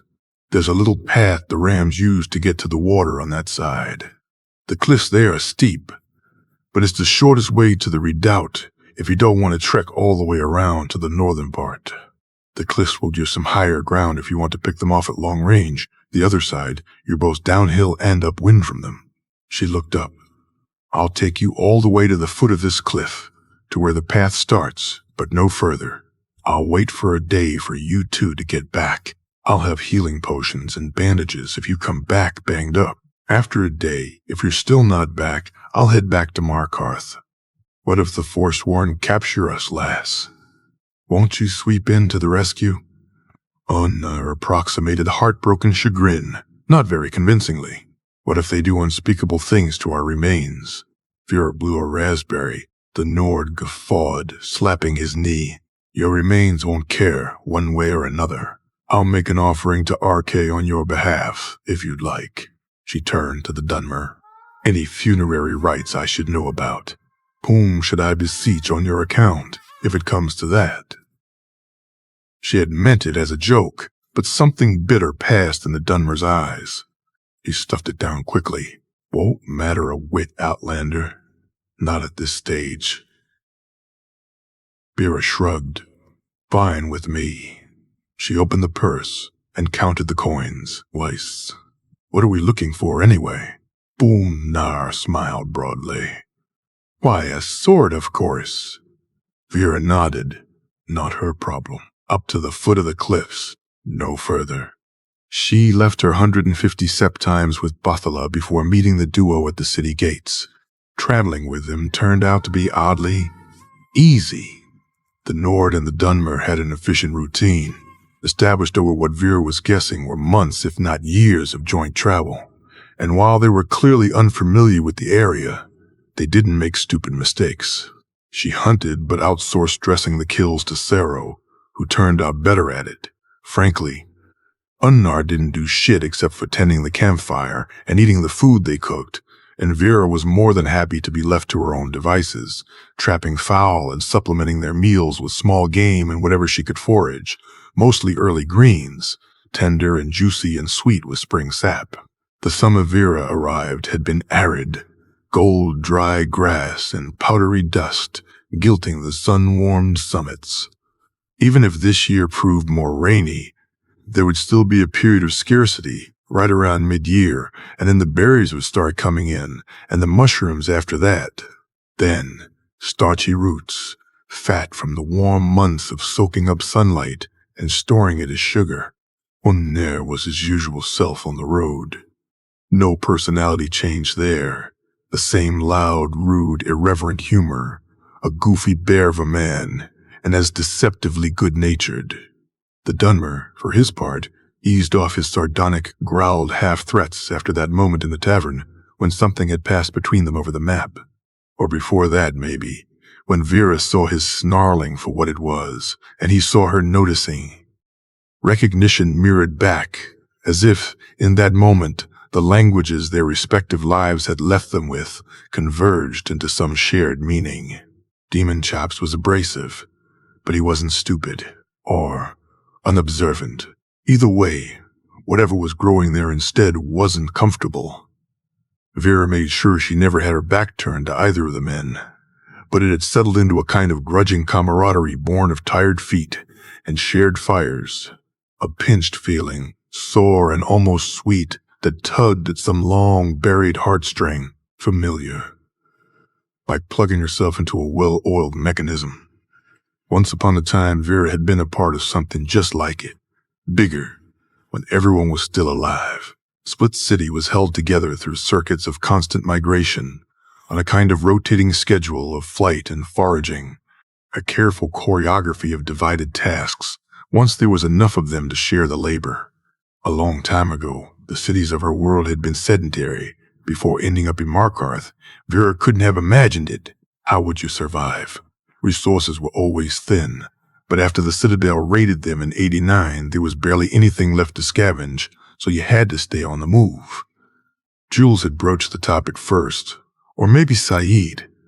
The memory had grown fuzzy around the edges, like a heat mirage. Not that it mattered. They talked about heading west, going towards what had once been Lake Huron. Used to be cottage country, Jules had explained. His great-great-grandparents were from those parts. Boats and farms and quaint little houses, most of them decomposing ruins, but no gangs. Or, well, fewer anyway. Martha and Vera had been hesitant. Ced had thrown his support behind Jules, and not just because he and Jules were lovers either. Ced, soft-eyed, with the scar across his mouth like a fishhook. The strategist of their group. 2 steps ahead, just quieter about it. Dima had been against it, categorically, but, in the end, he was outnumbered. It was ironic, in the end, which of them ended up implementing the plan. For several years, it was just a hypothetical, something that tied their group together as much as their other bonds did. A joint cause, the imaginary of a possible future. Vera shoved her hungry ghosts aside, turned her face to the sky, the setting sun warm on her skin. The breeze carried the tang of warm juniper and the crisp coolness of snowmelt. A lovely smell. Point was, it had been easy to fall into a rhythm with her 2 oddball companions, which was probably why she had allowed her guard to slip. No. Absolutely. No. Vera stared in horror at the pieces of armor. The term was a vast overstatement that Unnar was carefully laying out on the grass in front of her. It had taken them about a week to get to their intended destination. Largely without a hitch. She should have known something like this would happen. It had all proceeded way too smoothly. Her eyes darted to Teldrin. Not that she expected to find much support from those quarters. The Dunmer was pinching the bridge of his nose with the air of someone who grasped fully the futility of trying to dissuade the mad Nord from his chosen course of action. I am not putting this on, Unnar. No. No. I mean, why? What do you mean, why, lass? I thought it was obvious. We need that sword. The Forsworn have said sword in their possession. There is how many, Teldrin? 26. The last time I con. 26 Forsworn and 3 of us. Surely you can see how that's a problem. Vera glared at him mutely before gesturing with both hands at the armor. Actually, there are 26 Forsworn and 2 of you, since I'm not going. And I definitely don't see how this outfit here will solve the mathematical challenge you're facing. There grinned like a hungry troll spotting a ram. Way I figure it, same rules apply, lass. You don't have to come anywhere near the encampment proper. All we need is to get past the sentries, so they don't turn us into target practice before we've even set foot into the camp, which is where you come in, Snowberry. You're going to sneak us in. Time to earn your keep, eh? Vera tried, and failed, not to sputter in entirely justified outrage. Unner patted the armor on the ground. As your prisoners. She opened her mouth, and then closed it with an audible clack. She gestured to herself, in case the referent was unclear. Took you. She gestured at Unnar, and then, belatedly, included Demon Chops. As prisoners. Forsworn women are very fierce, I hear. Savage. Feral even. Deadly opponents in combat. Setting aside the fact that I am not going anywhere. I am not a Forsworn woman. They'll be able to spot the subterfuge a mile away. I don't move like them. I don't speak like them. Do you seriously think they won't be able to tell? Unner shrugged, not the least bit discouraged. You're Breton. Put on the outfit. Add a bit of face paint to make you look fiercer. Nord, you are almost twice my size, and probably about 3 times my weight. And she pointed an angry finger at Sero, who wasn't doing shit to stop this disaster from toddling off a cliff. Looks like he could fillet me in his sleep. Demon Chops offered her a slight bow. I would make sure I was a weight for the occasion, if that helps. Asshole. Unnar scratched his head, meditating on this unexpected hurdle. You might have a point there, Snowberry. We'll have to really make sure the face paint is convincing. Children will help you with that, eh? The merc had the decency to groan. I don't recall face painting being part of my contract with you, Unnar. You hear this, Snowberry? Unnar rubbed his beard in aggrieved contemplation. See what I must contend with. This lout gets to muck around in mud or ash or whatever it is those Forsworn used to decorate themselves with, and then he gets to put his grubby paws all over a pretty Breton lass. But no, not good enough. He wants me to pay him extra for it. As a matter of fact, Ciro interjected, I don't recall my grubby paws being included in your new associate's contract either. He turned to Vera, his red eyes glinting in the semi-darkness. If you want my advice, Outlander, I suggest we both ask for more gold. We could split it later, if you're interested. Divines. Lo, this treachery. They are uniting against me, the unconscionable scoundrels. Unnar wailed at the night sky, brandishing both hands as if to call upon them the wrath of heaven. Be quiet, you madman. Vera shushed at him aggressively. You're going to bring the Forsworn down upon us. How had she gotten herself into this mess and this completely insane conversation? Why was she even discussing the armor? Nothing remotely like this was part of her original agreement with the Nord, though Unnar seemed to have a fondness for reinterpreting the terms of a contract in new and creative ways. Still, if these two wanted to charge a Forsworn camp all by their lonesome and become the Hagraven's playthings, that was certainly not her responsibility. She promised to wait a day, and she'd keep the promise, but anything else was not going to be her problem. Except, of course, it didn't quite work that way in practice. 26-2 wasn't just terrible odds. It was a suicide mission. They weren't walking out of there. Minimally, bickering in circles was delaying the inevitable. If we don't make it out, lass, then I can't pay you your full amount on account of being dead and all that. Unnar tried, approaching the problem from the now very familiar pecuniary direction. I've got it. He slapped his knee in time with the new, no doubt incrementally worse, idea. You didn't best us in fair combat. Cunning and treacherous snake that you forsworn women are. You overcame us with your feminine wiles. Vera blinked. What, both? Well, not at the same time. The mad Nord amended, before turning to Sarah with an inquisitive look. Right. Or at the same time? The Dunmer rubbed his forehead, with the air of someone trying to ward off a migraine, and growled something about Mafala. I don't care how much you're paying me, Unna. I'm not answering that. Bah! The Nord grinned. Spoil sport. Look, lass, if they see our hands are bound, it won't matter. They're not going to ask the hows and the whys and the how comes.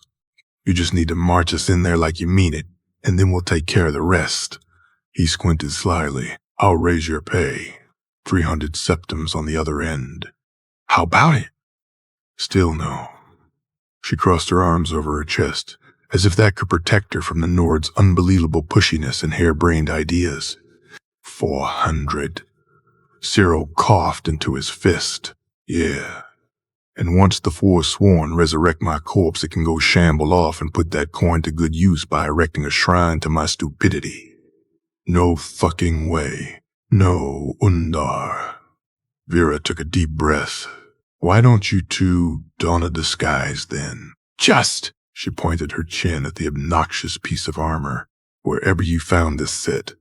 And don't tell me, because I don't want to know. I'm sure you could have lifted another one off a male Forsworn. Unner heaved a despondent sigh, the sort of sigh that was meant to demonstrate how much of a paragon of patience he was being. Well, lass, they're mostly Breton. No offense, but you lot are itty-bitty. He demonstrated just how itty-bitty Bretons were by holding his thumb and forefinger about an inch apart, squinting at it with one eye.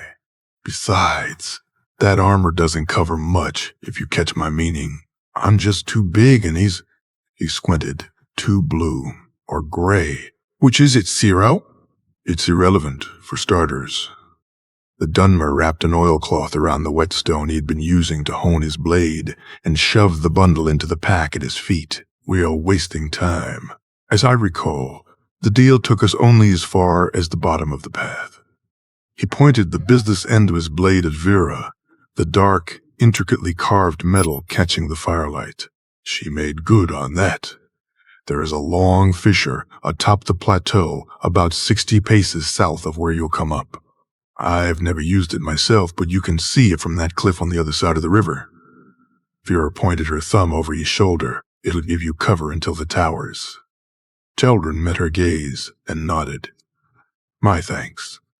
A trace of a smile touched his lip, the tracework of his tattoo drawing her attention to the asymmetry of his smirk. There was a kind of spare minimalism to him, now that her eyes had gotten used to his odd high-contrast coloring. Not so much arresting anymore, as almost peaceful. The sort of aesthetics that didn't clamor for your constant attention with being insistently pretty. Vera dragged her gaze from the Dunmer and returned the bow she had set aside earlier in favor of trying to wave the horrid armor way back into her lap. It was already restrung, so she busied herself with rubbing tallow into the wood to keep it waterproof. Not a task that needed to be done right this moment, but it would have to be done eventually anyway. She was drawing this out, stupid. Just rip off the Band-Aid.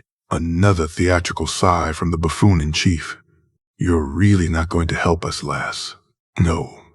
She looked up, trying to break through the Nord's clowning to whatever was beneath it. Look, it's an unnecessary risk. It makes no strategic sense. Yeah, it's flashy. And marginally clever if you can pull it off, maybe. But I'm telling you, we won't pull it off. They'll know I'm not one of them, the same way I'd know you two are not from the Reach, even if I didn't know you from Adam. Who is this Adam you speak of, lass? Vera waved it off. A prat. From what I hear, it's not the point. I won't improve your chances by irritating the Forsworn with costuming.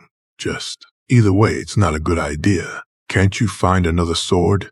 There's not, exactly, a deficit from what I can tell. Unnar shook his head.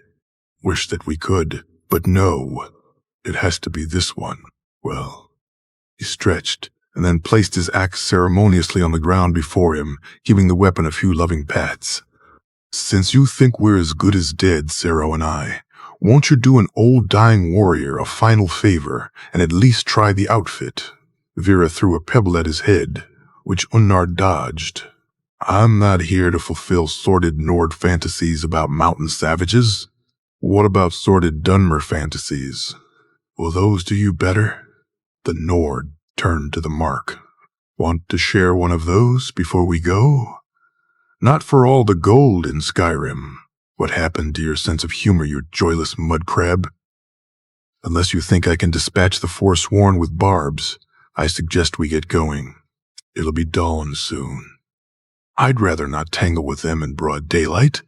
The demented Nord switched tactics again, drawing himself up and bristling with false outrage. What of our other arrangement, lass? Would you abandon your future husband in his time of need? I demand deference from my bride-to-be. He pounded his fist on his knee. Yeah, well, as your future widow, I suggest you take your demands and shove them, unless you want to first bequeath all your possessions to me, in written form. The Dunmer emitted a sound that sounded suspiciously like a choked snort. When Vera glanced his way, he was shaking his head, his hand over his eyes. Well, Unnar scratched his beard and thought, you got a point there. Idiots. Vera sighed, glanced at the Dunmer, and motioned at his tobacco pouch. Roll me one, will ya? He cocked an eyebrow. I didn't realize you smoked. This might be a titch. Strong. I'll survive. As you wish. She wasn't sure what he was using in lieu of paper. Some very thin, gossamer-like material that put her in mind of dragonfly wings, but more supple. Or perhaps the gills of a mushroom. She found her gaze lingering on him when he was sealing the roll-up. A quick swipe of his tongue, efficient, then a practiced flick of his fingers as he tightened the cigarette. He caught her looking and smirked. Light? Vera drew back as a tiny flame swelled between his thumb and forefinger. She lit up awkwardly, drew the smoke deep into her lungs, rolling it around her mouth before blowing it out through her nose. The mixture was smooth, a bit minty. Whatever the active ingredient was, it wasn't nicotine. Some other chemical, sharper, with a faster edge. Any final directions from either of you? The Nord's ribald mask was flaking off quickly, revealing the alarming glint of nascent battle fury. As a matter of fact, Vera watched him warily as he unhooked the amulet from around his neck before tossing it in her lap. Hold on to that until I'm back, will you? It's meant for a very special lady. Wouldn't want the Hagravens to get the wrong idea. The thing was, they probably were going to die, all things considered. She ignored the sudden pang of sadness. What about you, Dunmer? Last directives? His eyes drifted to the skies, and then he grinned, all sharp edges and white teeth, and crooked a finger at her. How about a personal question? Won't matter if we don't make it, will it? Unner scowled, pantomiming displeasure. Pause to yourself, sellsword. Sellsword. I don't pay you for that. Don't. Now he worries about the terms. Vera scooted closer to where Demon Chops was sitting. He hadn't been particularly interested in personal details before, which suited her perfectly fine, except that now she was curious. He leaned down, close enough that she could feel his breath tickling her ear. He smelled like he looked. A sharp, slightly spicy scent, with a hint of mineral heat. Abrupt, but not unpleasant. Well? Vera asked, suddenly acutely aware of her own skin. Where are you really from, Outlander? He whispered. And then he straightened and busied himself with his blade. Vera got to her feet, turned away to look at the dark water of the river. Some large nocturnal bird flew above, briefly shading Master's pale glow with its wingspan. If you come back alive, I'll tell you, she said to the water. A safe bet. She didn't watch them leave, busying herself with tending to the fire instead.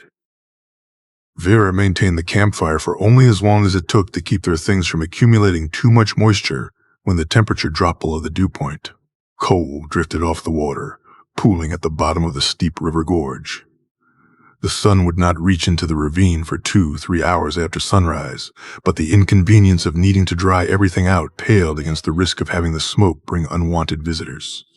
When the eastern horizon paled and the stars turned translucent, Vera kicked what remained of the burning driftwood apart, scattering the embers. If things went poorly for Unner and Ciro, especially if they went poorly early on, chances of a forsworn scouting party to root out their base camp was high. She had chosen a spot far enough away and inconvenient enough to access without making a ruckus, but the risk was not null. She looked up, her eyes tracing the scatter of the mage, still bright against the shrinking darkness in the western quadrant. Perhaps she should have tried harder to dissuade them. Then again, everyone was free to choose their own ending if they could, and most didn't get that luxury. True enough of the Nord, but had Demon Chops really chosen this? Was the promise of coin really worth that risk? How the hell did he balance those scales? Something irked her. An irritating little splinter of a thought, lodged at the back of her mind ever since her quip about Dunmer funeral rites. The way his mouth had twisted and his eyes had darted away at her question. Odd for a fellow who, at other times, had no problem with weaponizing eye contact. Won't matter a whit at this stage, he'd said. Nords, at least, cared deeply about their afterlives. Whatever Sofnagard really was, its promise seemed to override the fear of a messy death. Were Dunmer different in this respect? Barring unnatural causes, like, say, being sacrificed in some unpleasant Hagraven ritual, and then eaten, because why waste good meat? Myr had longer lifespans. Perhaps, after a while, you just got fed up with the whole thing. Vera kicked the thought aside and got herself busy. She was going to need sleep. She had chosen this spot in part because of the beehive of small caves dotting the cliffside, where water erosion and winds had eaten away at the rock, forming shallow hollows, high enough above ground to keep skeevers and other wildlife from getting into food supplies, low enough that they could be accessed without climbing equipment.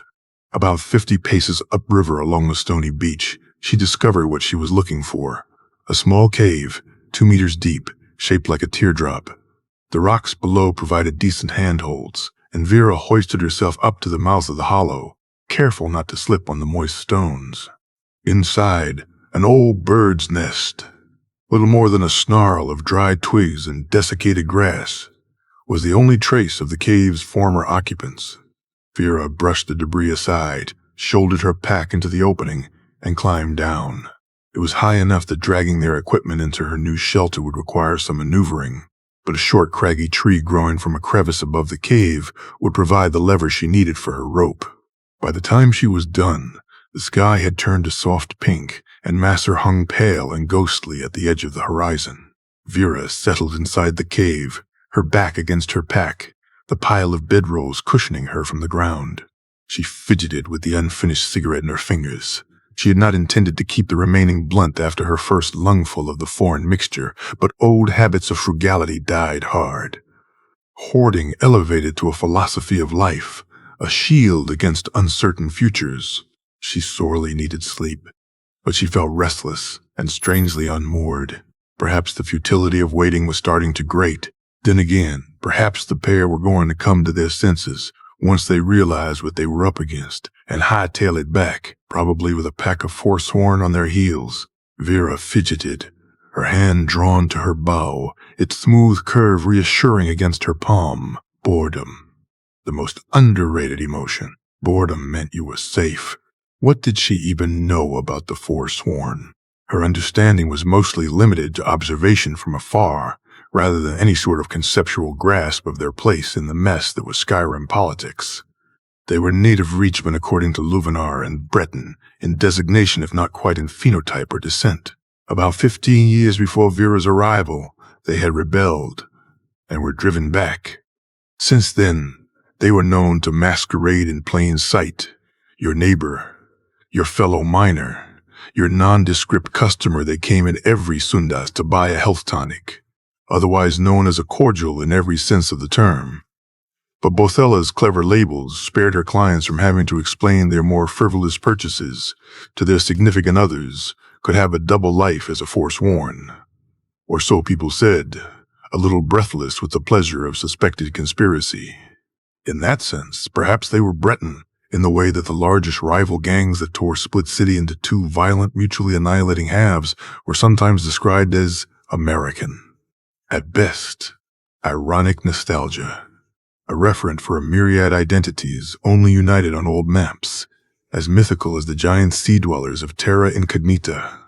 At worst, a way to make one's own hands feel less bloody, to shift that weight to others, with longer and prouder and better remembered traditions of past cruelties. There was the more sinister sense, too. Whispers of warriors who cut out their own hearts to be replaced with something that was neither heart nor human. Stories of Hagravens that had bartered some of their humanity for odd powers that came with bird talons and a few other dubious trade-offs, but no wings. Beyond that, Vera only knew the surfaces of what she had been able to glimpse from a safe distance. They wore little, but didn't seem to be bothered by the cold, either from a habit of repeated exposure or through some magical or alchemical intervention. They did not favor metalwork for weapons or armor. They had some kind of symbolic relationship with stags, and the men's headdresses often featured a complex weave of antlers and branches, like some ancient woodland spirit from the third volume of the encyclopedias about the old religions of her dying world, before the unworshipped showed up and swept up those who remained into their deceptively simple, impossible service. So her grim jokes aside, the thought of what would actually happen to the Nord and the Dunmer once they failed, and Vera had no doubt that they would fail, was all the more unpleasant for its uncertainties. This would have been a good time for her imagination to draw a blank, or at least a modesty curtain over the possible scenarios. But, of course, it did no such thing. If they were lucky, they would die quickly. But that was the thing with luck. You had it until it ran out. She had promised to wait. A long, pointless, and potentially risky exercise. But a promise was a promise. Eventually, she nodded off. You. Vera woke up with a jolt. An odd noise had yanked her out of shallow sleep. Well, that, and the crick in her neck. The sun's orange rays danced on the water, the river like molten gold. She'd overslept. Again. Vera tightened her hand on her bow and turned her head, slowly, so as not to draw attention to herself, and almost tumbled off her pile of bedrolls. A purple blob was gliding across the narrow strip of gravel beach, a coiling, pulsing, iridescent knot of ethereal tendrils, like vapor slowly coiling on itself inside a glass flask. Vera blinked. Changes. She turned her head all the way, and suddenly the light dissolved, like something smudged out with a grubby thumb. In its place stood a mud crab, a juvenile hatchling, judging by the size, its eye stalk stretched upward, beady little eyes tracking Vera's movements. It chirped in warning and skittered backwards. What the fuck? She turned her head, bringing the critter into her peripheral vision. The mud crab reblobified, its outline now hosting the violet glow once again. The shimmer was familiar, exactly like the tantalizingly glimmer of Lovenar's gem. Did you swallow one of those enchantment crystals, buddy? The mud crab chittered menacingly. Oh yeah?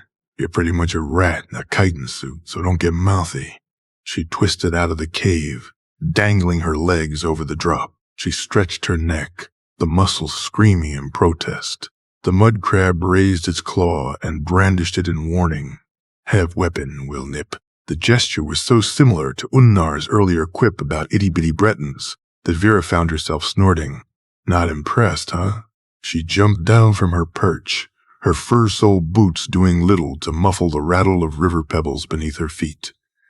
Let's see if you've been keeping an odd diet. She took a step forward.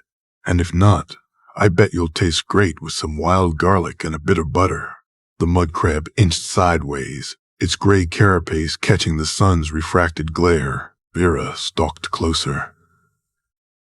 She wouldn't need the bow. For a specimen this young, a well-placed kick to the head should do the trick, as long as she could dodge the claw. The little critters were experts at ruining a perfectly good pair of boots. Apparently, this particular mud crab was wizened to the cruel ways of the food chain because it retracted its pincer and took off, lightning fast, zipping sideways along the bank, its legs clicking against the stones. After a moment of hesitation, Vera ran after it, following it upriver. The purple glow only returned as she kept the creature in her peripheral vision. Just as she was closing in on it, the treacherous crustacean lurched sideways, disappearing behind a rocky outcrop that jutted out into the river, forcing Vera to slow down at the water's edge. She weighed the advantage of a crab meat supper against the dubious pleasure of wading ankle-deep in the icy river. But if the little scavenger had, in fact, gobbled up one of those gems, because what else could explain its glowing tendencies, then cold feet wouldn't be such a high price to pay. Still, keeping one's boots dry and one's feet warm was another one of those underrated life necessities. Vera eyed the rocky jut. You might have 8 legs, buddy, but see, this is where you're not taking into account the simple evolutionary fact that I have opposable thumbs. Midway up the outcrop, Vera frowned, staring in consternation at the small fissure in the stone she was using as a handhold. She was talking to a mud crab. It felt perfectly natural under the circumstances. Who else was she supposed to talk to out here? But something about it still irked her, a feeling like she was missing something crucial and rather obvious. A noise drew her attention from the irritating thought, and she clambered up the rest of the way until she reached the narrow platform at the top of the rocky spur. On the other side of the stony outcrop formation, a narrow tongue of pebbly shore extended out into the water. Her mud crab friend was making its way across it at a deceptively leisurely pace, but Vera's earlier culinary intentions slipped away. She muttered a curse. The entire riverbank was littered with swirling purple knots. Either the local mud crabs were experimenting with a restricted mineral diet, or something was very seriously wrong with her. Vera rubbed her eyes, but the visual distortion remained. She folded herself into a cross-legged position, bringing the bow to her lap. A titch strong, the Dunmer had warned her when she had asked him to share his smoking mixture.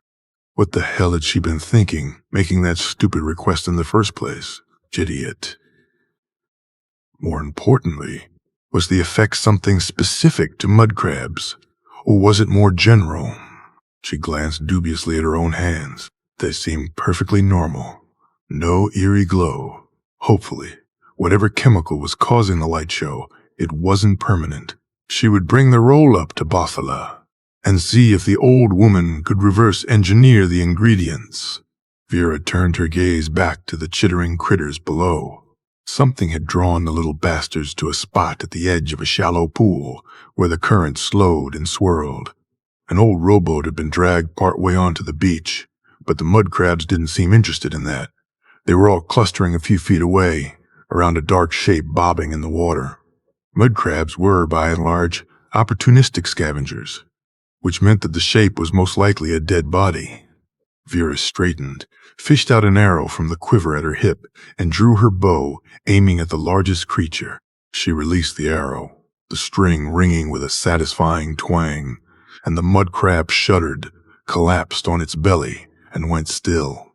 Its buddies hissed and whistled, but didn't stop their meal.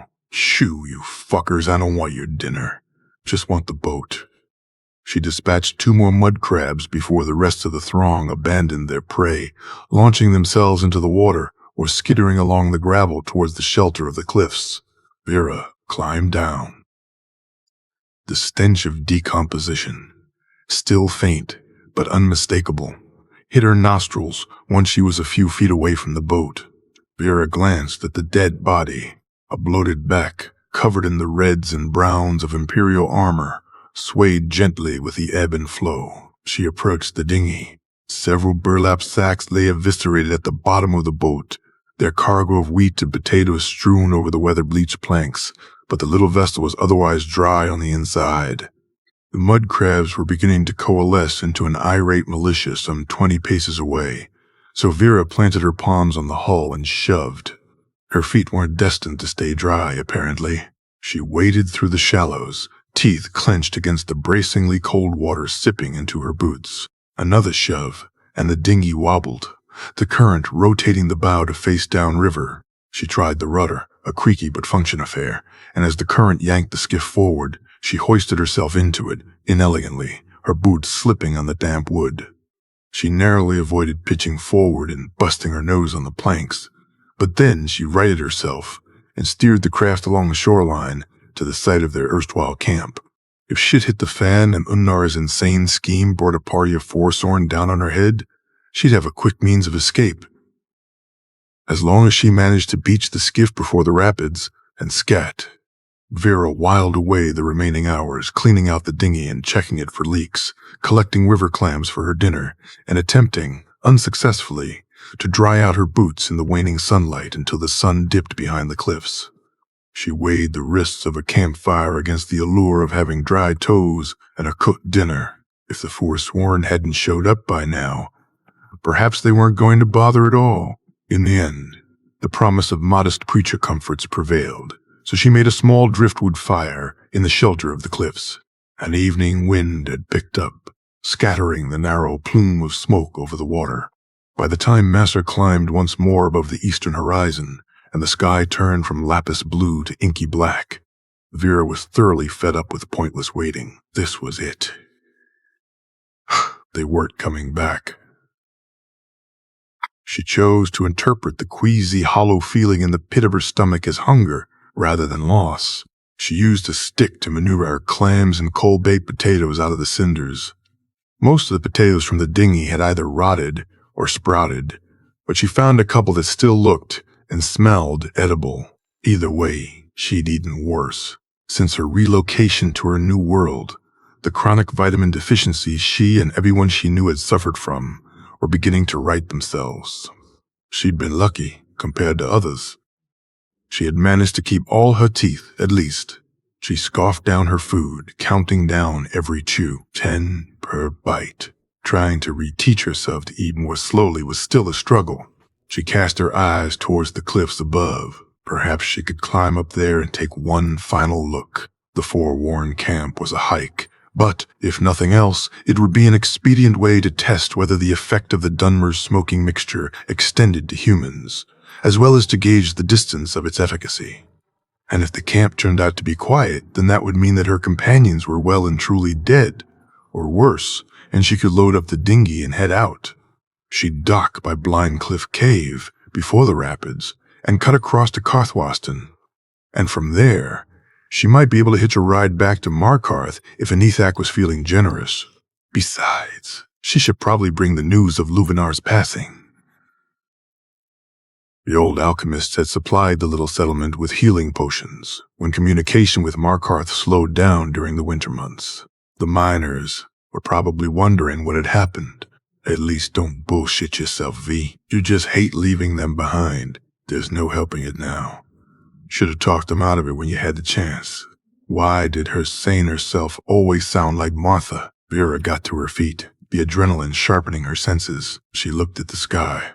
Masser was already dipping behind the cliffs. She had fulfilled her part of the bargain. She was free to go. Sorry, Martha, love. Of the two of us, you were always the wiser one. She fished out the roll-up from her pocket, pinched off the burnt end, and brought the burning tip of a stick to the flaking remainder. One fast inhalation, released quickly, and then she extinguished the blunt against the sole of her boot, still wet, stuffing it back into her pocket. Hopefully, Othello would have some additional insights about the mixture. Either way, waste not. And the thought scattered. The screech, high-pitched, metallic, and entirely inhuman, sent her scrambling for her bow before her mind could classify the nature of the danger. She dove for the safety of the cliffs, boots sliding on gravel, small stones tumbling down and ricocheting off rocks, a low, mounting whump like a bomb falling, and then a crash and the bassy whoosh of fire. Vera gritted her teeth against the sickly freefall of rising panic. The bow felt slippery in her palm, an arrow knocked against the rising terror. She forced herself out of her shelter through sheer force of will, her body pivoting on autopilot towards the approaching ruckus. 2 lilac blobs, one bright and one faint, so close together they looked joined at the hip, were tumbling down the narrow path from the cliff top. And dotting the dark outline of the cliffs and blotting out the starlight were at least another dozen purple blobs, pulsing in perfect harmony. Vera gulped for air, suddenly in short supply. Don't think. There. One more, against Masser's tawny flank, purple but tinged with red and rimmed with a necrotic darkness that brought bile to her throat. A perfect ball of flame coalesced in the center of the shimmering mass of tendrils, feeding off the purple glimmer as if it were kindling. She lined the shot, an odd, uncomfortable proposition when relying only on her peripheral vision to take aim. The honing glow vanished the second she tried to look at a target head-on, leaving only darkness in its wake. She let go of the arrow. The bowstring twanged, air whistling, and then a meaty thwack followed, another inhuman screech on its tail. Get out of here, Outlander. The Dunmer. Something grazed Vera's calf, blinding white pain, then numbness, and she stumbled back, her only thought on the dinghy. Jetted moving.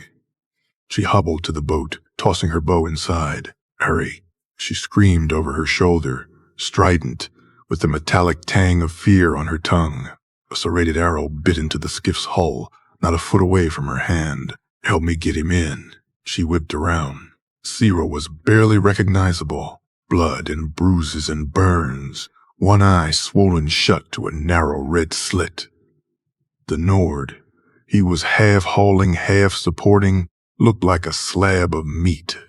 Don't think.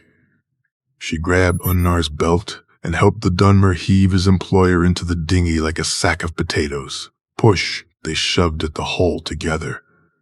A fireball flew over their heads and skittered across the dark surface, pale steam billowing in its wake. Vera grabbed the edge of the skiff. The boat wobbled, and then the current caught it, yanking her after it, the water shockingly cold even through her armor. She bit her cheek and tried to dig in her heels. Ciri tumbled into the dinghy, rocking it and knocking it sideways to the current.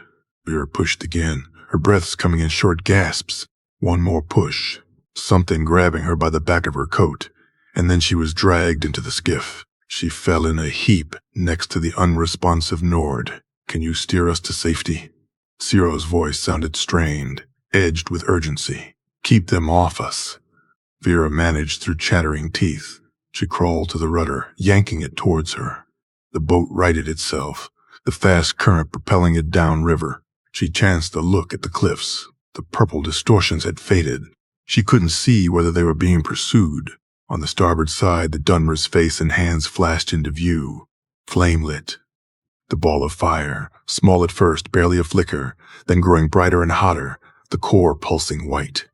He grew it in increments, molding fire between his palms, like shaping a piece of dough, his battered features twisting with the effort. Vera winced. Holy hell! But they had done a number on him. He held the spell aloft, squinting into the darkness. And then he released it. It went flying down the gorge, the rocks illuminated in time with the missile's passage. Vera didn't check to see if it hit anything. The cliffs rushed by, the river bending around the island. She glanced behind them, trying to catch that purple glow again. At least she got the answer to her question. The effect wasn't specific to mud crabs. The boat rushed on, and with each passing minute, the itchy feeling between her shoulder blades receded a little, as if the target on her back grew fainter. Maybe they would make it out of this. There would be a nasty patch of underwater boulders right around the bend, then relatively smooth sailing before the rapids. The skiff wouldn't survive those. Not with 3 people weighing it down, not to mention their gear, but if they could just... The Nord suddenly shot bolt upright and bellowed an ear-curling curse. The boat lurched to the side, taking water. Vera threw herself to the other side in counterweight, trying to right the craft, but Unnar wobbled, trying to keep his balance before collapsing in the same direction. The last thing she heard before tumbling headfirst into the river was Sarah's hissed expletive. Something about Molag Bal's hairy nether regions. She hit the water with a painful jolt, the cold like a sudden vise of icy fire tightening around her lungs. Vera groped for the boat's edge, but her waterlogged armor dragged her back, her muscles shaking with the effort of staying afloat. Her feet tried to find purchase, but the river was too deep. The boat, now at the mercy of the current, rushed forward. Another fireball, not one of Sero's, so return fire most likely, sank and fizzled inches away from her head. Vera screamed and went under. Her lungs seized, the thermal shock locking her muscles. She panicked, disoriented in the darkness, tried to kick to the surface, but her legs felt bound and unwieldy. Water rushed into her mouth and nose, the pain and sheer terror crowding out everything else. She kicked with all her force, breaching the surface and gulping a mouthful of air before being tugged under again. Her left shin slammed against an underwater rock, the agony momentarily overriding her panic, and then she was dragged over it, like laundry scraped over a washboard. Then open water again, with no sense of direction, of up and down. That's it. That's how it ends. Her vision went blurry, fading at the edges, tunneling. She must have blacked out. Awareness returned with a lurch, and the sensation of her back hitting solid ground. Vera found enough energy to roll to her side and retch into the shallow water, cramps twisting her insides in long, painful spasms. When nothing else would come out, she fell back, shaking with exhaustion, shock, and hypothermia. Above her, the Dunmer's face loomed into view. Done? He hoisted her up by the armpits and dragged her farther up the river bank with a labored grunt. More, Vera rattled, freezing. Off. He nodded, stopped dragging, stepped over her, and busied himself with removing her gear. She tried to aid him in the process, but her fingers weren't obeying. Gone? Vera managed through chattering teeth. Safe for the moment, though I have no idea where we are. The Dunmer fumbled with the laces holding her trousers in place, then tried to yank at them, but the wet knots had fused tight. He growled in frustration. Something about his expression suddenly struck Vera as utterly comical. A half-forgotten memory from her younger years, of an impatient lover brought low by the intricacies of female garments. Even then, a good brawl was already something you might draw your weapon over. She snorted, and then spluttered, water trickling from her nose and sending her down the path of uncontrollable laughter despite her raw lungs. Demon Chop stared down at her in mute condemnation, wiping at the blood trickling from his broken lip. The scab was cracked, and the wound seeped. Something amusing, Outlander? You look like... Hiccup, first time you're thwarted by... Hiccup, snort. A woman's choice of wardrobe, Vera choked out, a great howl of laughter bursting from her chest before curdling into a cough. Next time the day concludes with you asking me to remove your clothes, I'll strive to be better prepared, he retorted dryly, though I might have enough magic left to burn them off you, if you'd rather. Bad day? Vera managed, cold and laughter and the aftershocks of terror rattling through her in equal measure. Not the worst ending to it, I suppose. He met her gaze, his expression more grimace than grin. Azura, curse it. This won't budge. You're no use to us frozen, partner, so if you have any suggestions... He cocked an eyebrow, the attempted irony somewhat spoiled by his pained wince. Try to hold still, then. You won't be much use to me cooked either. A burst of heat from his hands. Vera tried not to arch her frozen body into his palms in a misguided attempt to chase the warmth. Water sizzled, vapor billowing around them in a milky cloud. I don't suppose you can just dry the armor? The Dunmer shook his head. Not enough magic left for that. Another burst of heat. She groaned in relief as he peeled off the rest of her waterlogged leathers. The cold night air hit the soggy fabric of her undergarments, and she shivered, the tremor settling in once again. Campfire? She almost bit her tongue, trying to get the word out. I'd recommend against it. Vera growled a monosyllabic curse and hugged her knees to her chest. Yes, he runs hot. Not a good reason to crawl into his lap. Get yourself together, you dumbass. Is any of our equipment dry? What's left of it is soaked through and through, I'm afraid. What do you mean? What's left of it? Zero shrugged. Vera noticed that he had shed his armor, and the colorless linen shirt he wore looked dry. He didn't seem to suffer from the cold either.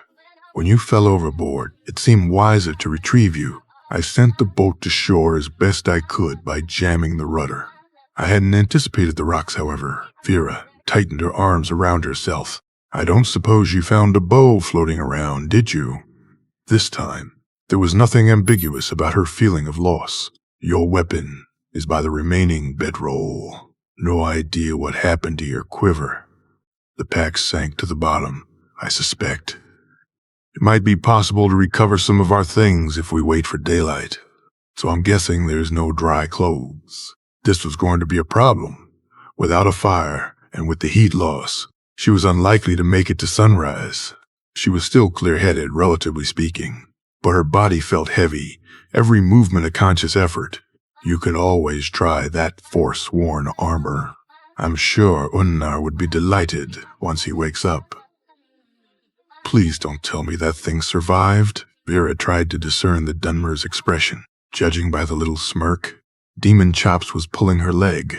She bit her tongue, smothering the impulse to tell him off, but her glare must have been sufficiently irate, because he offered a slightly contrite look and motioned for her to wait. His gaze turned inward, his face pinching in concentration. A faint, bluish glow, tinged with orange at the periphery, rose around him in a rapid swirl. He inhaled through his teeth. A sharp intake that drew both air and magic, Vera guessed, and all that remained was the faint shimmer of hot air.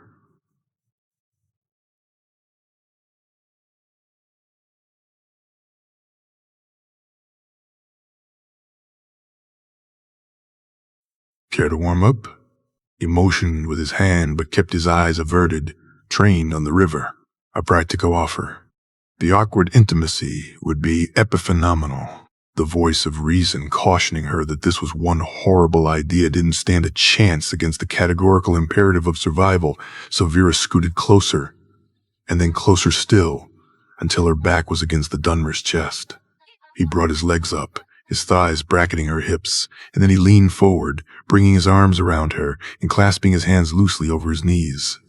He was going to painstaking lengths, not to make more contact than strictly necessary. They sat in uncomfortable silence for a few moments.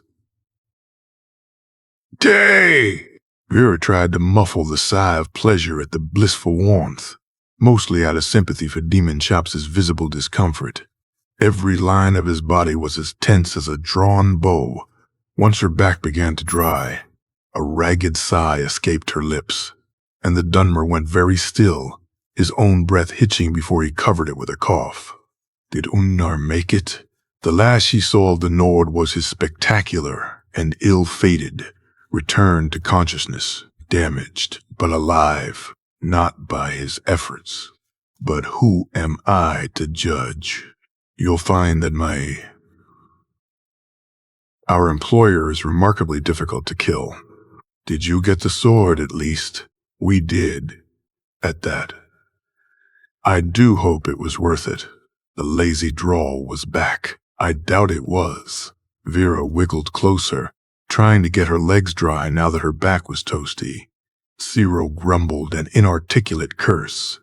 Unless you'd like the flame cloak to incinerate you, I recommend you keep still. She stifled a snort and allowed herself to sag against him, the exhaustion washing over her like a tide. Oh, relax, will you? He was practically thrumming with tension. I've seen this countless times. It'll pass if you wait it out. You can't argue with your lizard brain, so don't waste the effort. I beg your pardon? Demon Chops sounded distinctly acerbic. Shit. And now she had managed to offend him. So much for talking straight and making this less awkward. Something about lizards and dark elves. She'd read about it, but the effort of dredging up that particular historical tidbit felt insurmountable at the moment. She was warm, finally, and her eyelids suddenly felt full of sand. Let me rephrase. Well, she mulled it over, Surely this wasn't his first rodeo either. The arousal. Fight or flight or fuck. The 3FS. Judging by the state of your face, you narrowly survived something pretty unpleasant. Your body is going to cycle through instinctive responses depending on what's available. She rubbed her eyes. It passes, as I'm sure you know. For a few seconds, she thought he'd bolt, or tumble down the denial path and make things even more awkward between them. Without armor, you couldn't exactly argue with biological symptoms without sounding like a bigoted fool. But the Dunmer didn't argue. Instead, he exhaled through his teeth, his breath ruffling Vera's hair, and some of the tension drained from him. She felt him shrug. Spoken from experience, I take it? His usual irony was there, but also genuine curiosity. As I said, she stifled a yawn. Pretty normal response. Just your body reminding you that you're still alive. Consider my memory suitably jolted then, that being said. He hesitated. If we are to work together, I am not in the habit of mixing business and pleasure. It would have been convincing, too, if his arms around her hadn't tightened, his forearm brushing against the underside of her breasts. Fuck. Vera's mouth went dry.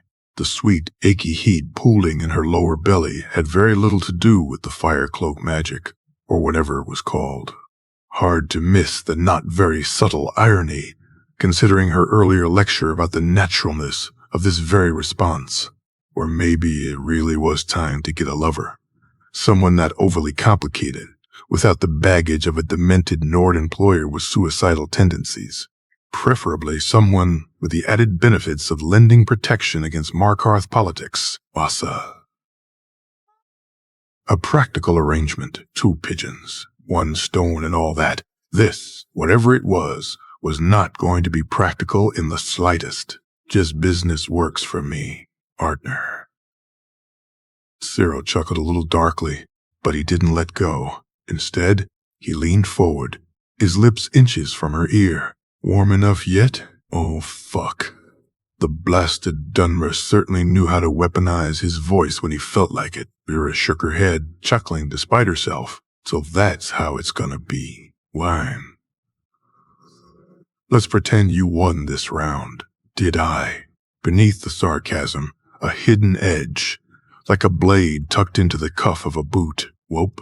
Not practical at all. Warm enough. Let's see where we landed.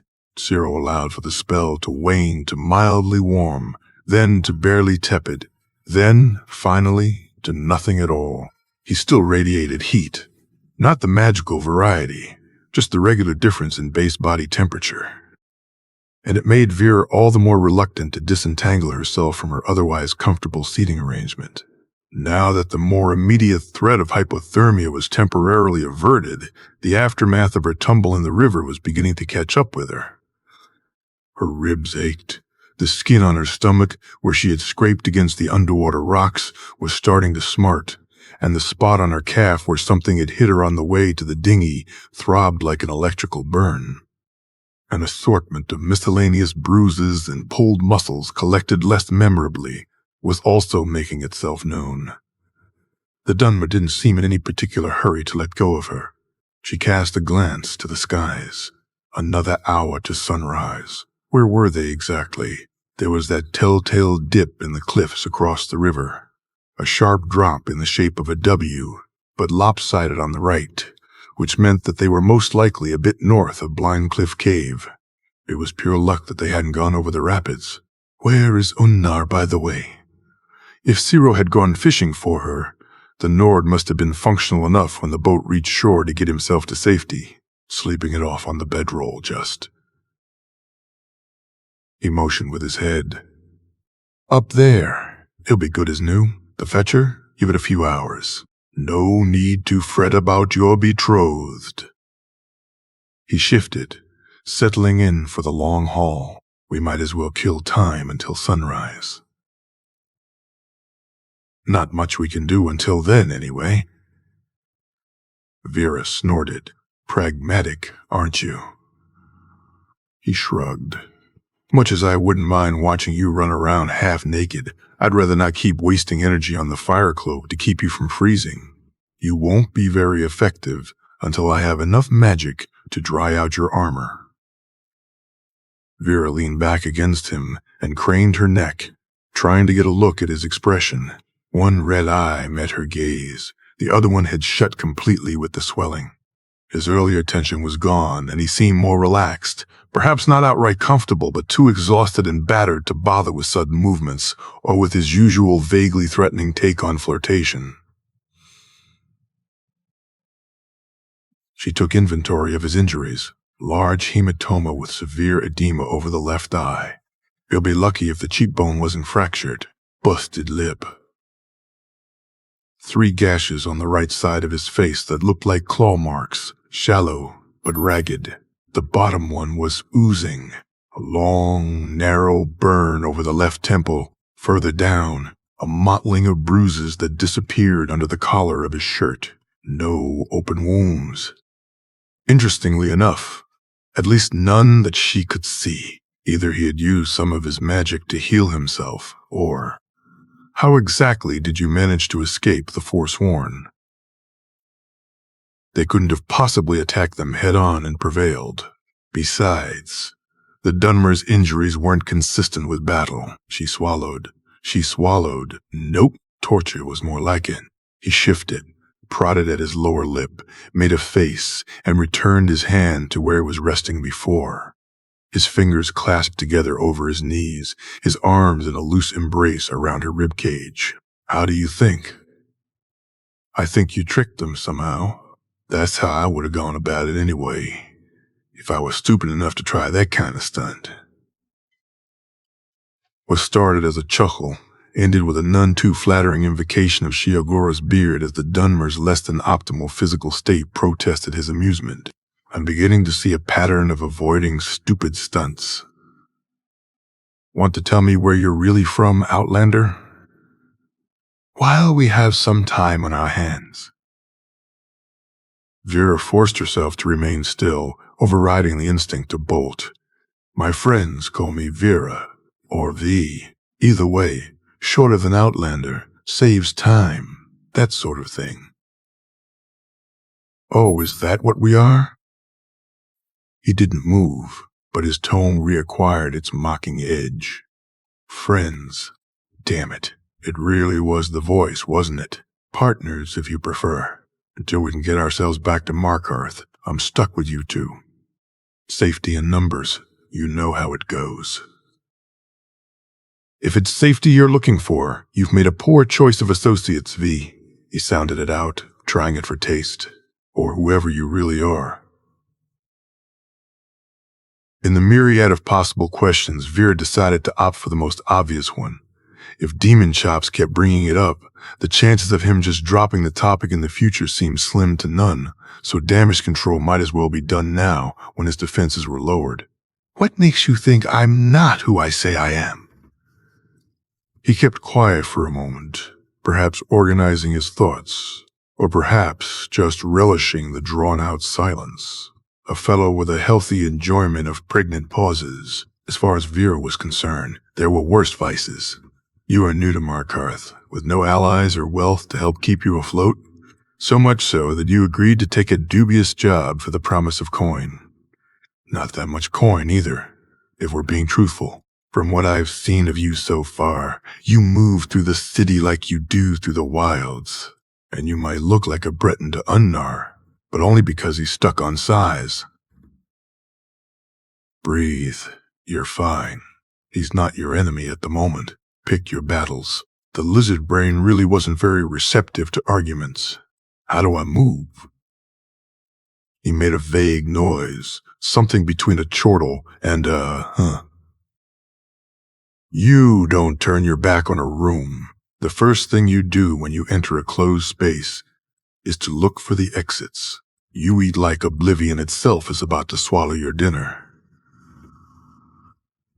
He punctuated his enumeration with little taps of his thumb against his wrist. "From what I've seen of Markarth fashion, you keep your hair too short." Vera snorted in irritation. "Sero, I don't think we know each other well enough for you to complain about the length of my hair." Another one of those non-committal chuckles. I don't recall complaining. My point is that this... He brought his hand up slowly, palm open, no weapons, no threat there, and rested it against the back of her head.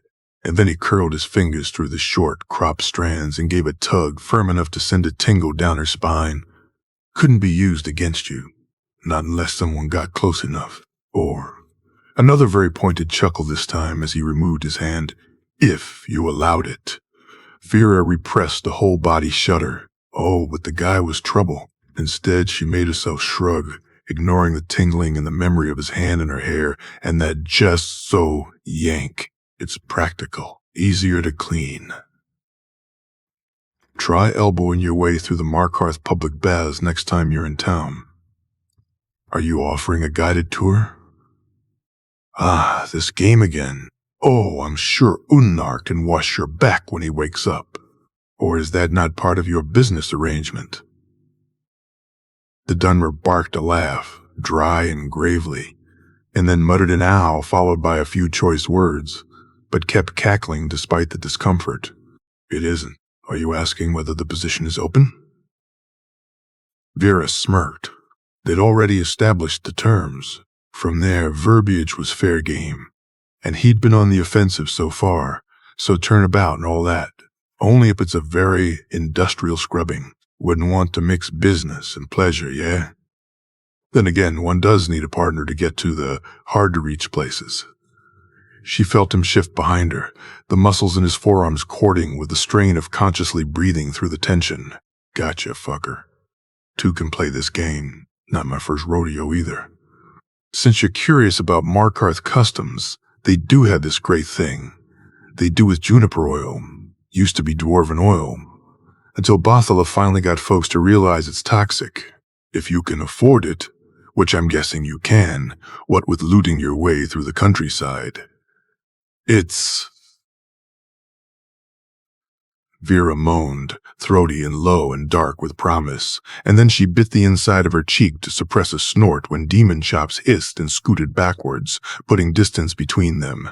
There's another one that uses honey. Something about the mountainous environment, I think. Sharp on the tongue at first, almost salty, but as you take it in, the sweetness hits the back of your throat. Would you rather hear about that one? He spat out something in Dunmeri, wiped his hands on his knees before bringing them back around, apparently utterly unwilling to concede so much as an inch. Azura's wisdom, woman. Enough. He swallowed audibly. His brogue got thicker when he was flustered. Good to know, for future reference, if this was going to be some kind of partnership. However temporary and however misbegotten, she might as well learn his tells. We'll pretend this round goes to you, shall we? I don't think so. I won this one fair and square. We're still talking about hair remedies, right? He sat in silence for a moment, and then he laughed, an unguarded, self-deprecating guffaw that made their little game feel so much less game-like. He leaned forward, his chest flush against her back, but his arms around her remained purposefully loose. Impressive, evasive tactics while we're on the subject. The cloak of irony was now firmly wrapped around his words. Will we be playing a guessing game then? If so, I have another puzzle I'd like to unravel. Based on your reaction to me during our first meeting, you've not only never seen a Dunmer, you've barely heard of us. That's not. Yes, filthy gray skin and what have you. Not very inventive, if you ask me. Don't get me wrong. Dunmer aren't much better when it comes to... He made a vague motion with his hand. The lesser races and all that hogwash. Bitter bunch. Your look of puzzled horror, though, it wasn't that. If you want to tell me I'm wrong, I'm all ears. At her lack of response, he nodded against her hair, satisfied. Thought so. Aside from that, the Thalmor, soulless bastards that they are, frighten you half to death. Oh, you hide it well. I certainly don't mean to suggest that your playing along with Unnar's marriage proposal wasn't entertaining to watch, but I don't believe you're too concerned with counting divines and coming up short. Clever bastard. Vera maneuvered herself to a sideways sitting position so she could catch his expressions better. If I tell you, will you tell me what your deal is with Unnar? I don't think you're just in it for the money. What makes you think I'm not? Vera nestled closer and leaned her head against his shoulder. He tensed, but let it go. Let's see. First, she waved her thumb. You stand watch and grin and bear it while your employer entertains himself with the local help, but you don't partake yourself. Based on how you dealt with that, it's not the first time either. She unfolded her index. 2. You don't eat when he does. You drink, out of pocket I'm guessing, but you don't share his meals, not even when we were traveling together. You wait for him to finish before you eat, or you take your meals elsewhere. In fact, you ate with me more often than with Unnar. She let her remaining fingers do the listing. 3. You weren't exactly enthusiastic when your Nord was trying to hire me, but since you dropped the cynical arsehole routine when he's out of earshot, I'm guessing Greedy Merce is more of a professional persona. Either way, you didn't want me to take the job. She felt the Dumner's chest rise in a nascent protest, but she waved it away. Don't bullshit, Ciro.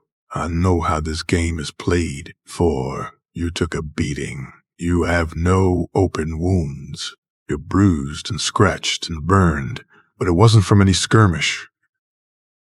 She examined him critically. A reddish swelling on his collarbone caught her eye. There. This one. You got more recently, and through armor, I'm guessing. Probably when you were making a run for it. But these ones are a bit older and delivered directly. He said nothing. Instead, he gazed out at the river. His face shuddered behind a neutral mask. It made his injuries look all the more stark. What did Unnar make you do? She pressed. He made an odd sound at the back of his throat, somewhere between a sigh and a growl. Nothing that he doesn't pay me for. Terse, with something crucial sieved out. He pays well, if you're wondering. Very well, in fact. That's utter bullshit. She softened it with a chuckle and brought her hand up, her thumb brushing his lower lip, careful not to reopen the scab. He winced, but didn't move away. I don't doubt he's a man of means. Still bullshit. Let's take this part, for example. You didn't collect that busted lip during battle. You would have worn your helmet. No, you had your helmet off and... She squinted, letting her fingers trail along his lip to his swollen cheekbone, her touch feather light. He didn't flinch. Yeah, I'd bet the money Unnar owes me that this isn't from a weapon. An armored fist, I'd guess, or the bone would have been broken. Expert on injuries, are you? Are you perchance a healer as well? 'Cause that would be useful. Unnar really found himself a little treasure, didn't he? Vera frowned, bitter rancor, plastered over sublimated rage hidden well. An old emotion, by the sound of it. Fuck off, Ciro. I've been around the block enough times to know what this looks like. You sat there while those forsworn rearranged your face. Tell me I'm wrong. He huffed a humorless laugh, painstakingly avoiding eye contact, but his shoulders relaxed. Around the block? Curious turn of phrase. Shit. Watch your words, you fuckwit. The Dunmer exploited the brief pause. My turn, I believe? He unclasped his fingers and brought his hand to her ribs, his palm shockingly hot against her skin. Vera froze like a rat caught in floodlights. Not much she could do about the goosebumps, damn it. He traced the line of her waist, slowly, as if counting every rib, and then relocated his hand to her leg, giving it an exploratory squeeze, his fingers prodding the muscles, until he found the cluster of nerve endings high on her inner thigh and pressed his thumb into it, a sharp jolt, just shy of painful. Vera jerked, but the Dunmer held her in place, his arm around her tight as a vice. Shh. His breath tickled her ear. He rubbed slow, soothing circles over the pressure point, Or really, the pressure area might have been more accurate. Oh, bloody hell. The achy tug in her lower belly bloomed with a vengeance, spreading south. She wondered idly what expressions he wore when he fucked. It'll pass if you wait it out. It took a conscious effort not to shift to bring his hand just a little higher and to the left, and, sodding lizard brain. The Dunmer chuckled, sounding pleased with his exploration, and moved his hand away. On a Breton, the trigger point would be lower. I'd wager you're small, because food was scarce. So, back to my question. Where are you from, Outlander? Expert on Breton anatomy, are you? He shrugged. Tricks of the trade. I do, in fact, kill people for a living, V. And this round goes to me, I believe. Oh, fucking trouble. Walking, talking trouble. If I said far away, would you drop it? Not likely. You tell me about what your deal with Unnar is, Cyril, and I'll tell you where I'm from. He hummed in amusement. That wasn't our arrangement as I recall. Changing the terms already? No wonder Unnar took a shine to you. An odd bitterness under the challenge, all of it flowing over a deep riverbed of resignation. And you might as well use Teldrin. It's what my associates seem to prefer. Fair enough. Teldrin. She tried it for size, rolling it around. Shorter than demon chops anyway. Excuse me? What? It suits you. He rattled another one of his gravely laughs. I see. Got one for Unnar yet? It was Vera's turn to shrug. Mad Nord, but I'm still working on it. What's yours for him? Nothing, I'd repeat in polite company. Vera made a rude noise. If you're looking for polite company, you've made a shitty choice of associates. Teldrin. He mused, thoughtful. Careful now. A filthy mouth can invite complications.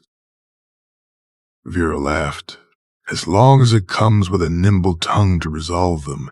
He growled something indistinguishable, but didn't bother shifting out of the way this time. Let's call this one a draw. Vera smirked. Oh, but you're wound like a spring, aren't you? Think again. She shifted her hips against him. The Dunmer inhaled sharply and clasped his interlaced fingers tighter, knuckles paling to an ashen gray with the effort of holding himself still. Curse it. Fine. Don't be a sore loser now. How about a deal? You seem to like those. That dangerous note had crept back in, the lazy drawl forgotten. We play to 100. If you lose, you tell me where you're really from. The entire story, none of that. I'm just a Breton, trying to live my life rubbish you've been pulling. Vera looked up to gauge whether his expression matched his tone. The mask of sardonic humor was gone from him entirely. In its place, that odd banked rage again, old as the hills. Careful, dumbass. He's not all canned peaches and sugar cubes. Stop playing with knives or you'll end up missing a finger. She cocked an eyebrow and aimed her voice at conciliatory. Want to tell me what got your underpants in a tizzy, demon chops? She managed to startle him into a reluctant, "Heh." But that strange anger still lurked, right under the surface. If you think Unnar is leaving Markarth any time soon, I suggest you think again. He'll stick to it like a burr to a mutt until he gets everything he came for. If he can use you, he will. And I have a feeling you're in no position to walk away from the coin, so I'm as stuck with you as you are with me, partner. He inhaled and let go, something uncoiling in him until his shoulders relaxed. He rubbed at his temple, the one with the burn, and cursed softly. You pass yourself off as a Breton, but you're as feral as an Ashlander. So I'd rather know whether I should expect an arrow in my back when I'm not looking. Vera narrowed her eyes, but then she nodded. Yeah, a knife in the back. If it didn't kill you, never healed right. 100. If you lose, you'll tell me what the deal is with Unnar. No more garbage about he pays me well. I want to know why you act like you're bound into his service. He turned to the river, his face in stark profile against the paling skies. Fair's fair, I suppose. What happens if we don't make it to 100? Whoever gives in first loses all their points. He didn't miss a beat. Been thinking the same thing, apparently. That's a bit vague. What counts as giving in? Want me to draw you a picture, Outlander? I've seen your map, Ciro. I shudder to think what you might do with that sort of diagram. Another one of his short, gravely cackles. Yours, on the other hand, are precise. Want to draw me a picture instead? I'll make you a nice legend, too, in case you get confused. With arrows, and X marks the spot, and everything. This time he guffawed outright. What's the score so far? Let's see. You won the first one, but I conceded too fast now that I think about it, and I got you with the second. You did not. Want me to tell you about honey some more? Oh. He took a breath. That, one each. You got me with the pressure point. He hummed, apparently in appreciative memory. I did. But you lost the polite company one. Your pattern's showing, by the way. He narrowed his one good eye. Is that what you call it where you come from? No. You want the technical term? She licked her lips, deliberate about it, and stared him down. What's wrong, Ciro? You look like you're about ready to reset the score to 0. We're not that far in. You'd only be losing. Oh, 2 points? His hand shot up, lightning fast, before she could react. He twisted his fingers into her hair, yanking her head to the side, before pressing his lips to her ear. If you want to taunt, then at least use Teldrin, he growled, low and dark. Or do you need to scream it before you remember? He let her go and settled back with an assessing look. I'm beginning to see a pattern, too. Points mine. If you think I'll play nice, think again. The adrenaline settled quickly. The rest took longer. Back away while you can. You won't be winning this. Martha's voice, of course. Martha, who had held her through all the horrors. Dima, though, would have gotten the appeal. World's shit. Burned bright and fast. Pure shadows that way. Vera muffled her ghostly remainders. No holds barred, eh? 3. He inclined his head slightly, a silent acknowledgement. Fancy that. A draw. The sarcastic smirk was back, though not used as a shield this time. A reminder that they fenced with practiced blades. Dirty tricks, yes, but no blood drawn. They sat in silence for a few minutes. Above the cliffs, the sky was turning a delicate shade of rose. Should have enough light soon to go fishing for our stuff. That'll be your job. I'm not going in there anytime soon. Can you dry my armor? I'll see what I can do about scaring up some breakfast.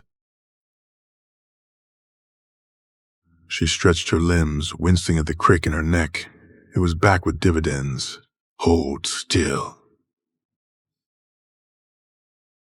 The Dunmer rested his palm on her shoulder, then prodded around until he found the knotted muscle and pressed his thumb into it. Stretch your neck to, no, the other way. There. He added a small pulse of magic, similar to the healing magic Lovenar had used on her in the early days, but warmer somehow, and Vera groaned in relief as the constricted nerves released. You know, he trailed speculatively, I think I'll very much enjoy watching you lose. Vera lifted a shoulder in a shrug. The pain really was gone. Don't count your pigeons before they hatch. What is it with you and pigeons? That's a story for when, or rather if, you get to 100. Vera came across the nest of rock warbler eggs, 8 in total, a decent haul, hidden away in a crack about 500 paces from where they had made camp, if one could call it that. And, for lack of anything to carry them in, she lugged the whole thing back.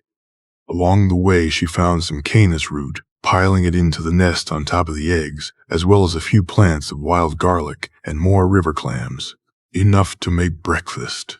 She tried to ignore the singed smell from her armor, but the blissful warmth lingering from the Dunmer's drying spell somewhat made up for it. Her trousers were now riding low, courtesy of the ruined lacing. By some miracle of fortune, the demented Nord's amulet had survived Vera's near drowning. She found it in her pocket, along with the sticky mess of Ciro's leftover blunt. The Rolly wasn't salvageable, of course. She'd have to ask him directly if she wanted to learn more about the intended effects of the mixture. That, or bum another smoke, which he wasn't particularly eager to do. Did he walk around the world in a permanent state of seeing purple lights, or was he using the stuff strategically? And if the glow was indeed induced by the smoking mixture, why had the effect been delayed the first time, but immediate on the second try? Questions. And considering their little arrangement, he'd probably make her trade for the answers. She slowed down once their landing spot came into view. Onar was awake, and not only awake, but splashing around in the river, apparently washing himself. He looked like a large, russet, frolicking bear, except more or less hairless, for a bear anyway. For a human, he was decidedly hercute. Butt naked, too. What the fuck? Not an injury in sight. A crisscrossing of old scars, yes. But the Nord had looked like a well-tenderized slab of venison when Cyril hauled him into the boat. And now, he was as hale as a Deller. Not that Vera had seen many Citadel denizens in her past life, but the 2 occasions when she had, it was like a different species. Or like one of the unworshipped, she thought. The tingle of queasy horror prickling her spine, she cast her eyes around, looking for the other member of the dubious duo. She spotted the Dunmer sitting on a boulder at the edge of the water, also in a state of partial undress. No shirt, but pants on at least, shaving of all things.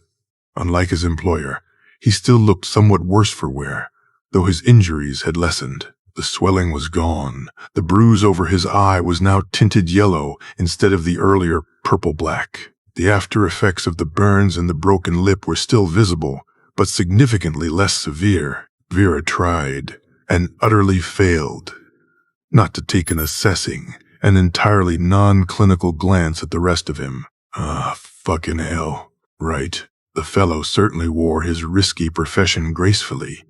To put it mildly, the sort of lean, sparse efficiency of someone who fought for a living, and did it well. The tracework of intricate tattoos over chiseled muscles, interrupted yet somehow augmented by the pale etchings of battle scars. The Dunmer, of course, caught her staring, red eyes crinkling in a smile that didn't quite make it all the way down to his lips. He flipped his blade between his fingers, a perfect, nonchalant twirl, and then he tilted his head back and resumed his shaving activities. 1 point, Vera translated. She stuck out her tongue at him, and immediately regretted it, since he followed up with a be my guest hand gesture, and then lifted another finger. 2 points, bastard. She turned away, looking for a campfire, and found none.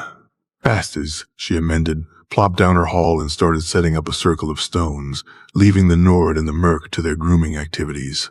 She found her pack by a crumpled bedroll. Most of the knapsack's contents had been laid out to dry on the stones, alongside their other salvage. Shit. Her map was ruined. She had left spares of Bothelas at least, but until then, she'd have to go without. Her bow was propped against a boulder. It was intact, and the fear that had coiled in the pit of her stomach lifted, unclenching. Stupid to get attached to an object, even a weapon, and, perhaps, especially a weapon, all the more so when it had been a gift exchanged after other intimacies. You will survive by this, and I will go without. In her past world, no greater declaration of care existed. And no more certain goodbye. She had carried the sniper rifle too. Long after Dima was gone, Vera dismissed the pointless modeling and busied herself with stacking the fire. By the divines, is that tantalizing smell breakfast?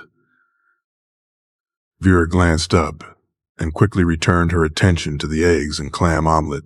Their travel skillet had survived too, apparently. So had all parts of the Nord's anatomy. Mind putting some pants on, Unnar? Oh, why, I suppose I should, but only out of respect for your delicate sensibilities, Snowberry. The Nord lumbered off in search of clothing and returned a few minutes later muttering unhappily about shrinkage, but in full armor. He plopped down by the campfire. I'm not used to standing on ceremony, see? He turned, craning his neck. Cyril, blight you. Stop pretending you can grow a proper beard and come have some of this fine meal. Vera got up, poured some Canis root tea into one of their rescued mugs, and walked over to the boulder Cyril was occupying. As I recall, you have a particular fondness for this beverage. The Dunmer leaned back and stared, a sardonic challenge on his features. How very considerate. Whatever did I do to deserve such thoughtful attention? Or did you simply come by to enjoy the view, Outlander? Vera pursed her lips, letting her eyes trail over him. Nice knife, Ciro. She waited him out. He raised an eyebrow, his eyes glinting with a keen curiosity at whatever her next move might involve. Looks good against your throat. He stilled for a moment, his strange pupils widening, and then he inclined his head, the hint of a smile quickly smothered. You're round. He absolutely purred it. I'll set your portion of eggs aside in case you'd rather eat later, Vera said under her breath, tallying up the point on automatic before handing him the tea. Beneath the quickly recovered sarcasm, something like surprised gratitude. My, thanks. She walked back briskly. After a few moments, the Dunmer trailed after, but, predictably, once at the campfire, he set his food on the ground at his feet. Once Vera offered it and didn't touch it. He had donned his shirt, at least, and he settled down with his tea with an expression of grim forbearance. So less. Unnar managed through a huge mouthful of eggs, groaning appreciatively. His eyes, a tawny yellow in the morning sun, squinted with pleasure, like a cat's. Compared to the Dunmer's fading but still visible injuries, the Nord seemed almost obscenely unscathed. Smart and resourceful young woman that you are, you must have realized that I might not have been. He swallowed some tea, draining half of his mug in one gulp, despite the scalding temperature. Entirely forthcoming was my intentions regarding those forsworn and the particular piece of property I set out to acquire. Vera occupied herself with shoveling her share of the omelet into her mouth, declining to respond. Based on Ciro's offered commentary earlier, Unnar changing the terms was to be expected. How do you feel about making, say, an extra 200? No. Unnar stared in such comical befuddlement that Vera almost snorted. Instead, she swallowed the eggs and poured some tea into her salvaged wooden cup. Even Cyril looked up sharply. His eyes, the exact same shade as the rising sun's glare, narrowed in startlement. What do you mean, no? The Nord inquired, as if the meaning of that particular linguistic feature was entirely unknown to him. Vera fished around in her pocket, extracted the wedding amulet, and tossed it into the Nord's lap. No, as in we're done. She took a sip of tea. Her little breakfast-gathering expedition had afforded her the time to clear her head. A much-needed exercise. Sobering. She should have listened to her initial instincts. Unnar had been a walking disaster from the start. If antagonizing Vorstag and drawing Ouroboros' attention to her, and, by extension, to Bothala and Muri wasn't damaging enough, there was also the slippery way he spoke, his constant semantic adjustments, his insane ideas where the line between jest and coercion blurred, and whatever deal he had with Cero, it wasn't good either. And then there was the problem of the Dunmer himself. Bad enough that she could barely look at him without ogling. Funny how one's perception adjusted with familiarity. There was now that telltale little tightening in the pit of her stomach every time her peripheral vision caught his movements. Well, that, and the memory of his palm rubbing precariously intimate circles over her thigh, and his hand fisting in her hair, and his raspy purr in her ear like a constant maddening itch she couldn't reach. Not the end of the world in and of itself, nothing that her fingers couldn't take care of when she had some privacy, and the overdue for a lover thing was going to need addressing at some point regardless, preferably with someone useful and, most importantly, reasonably safe. But the combination of intrigued and amorphously, irritably worried about whatever mess the Dunmer was in, now that was a dangerous mixture.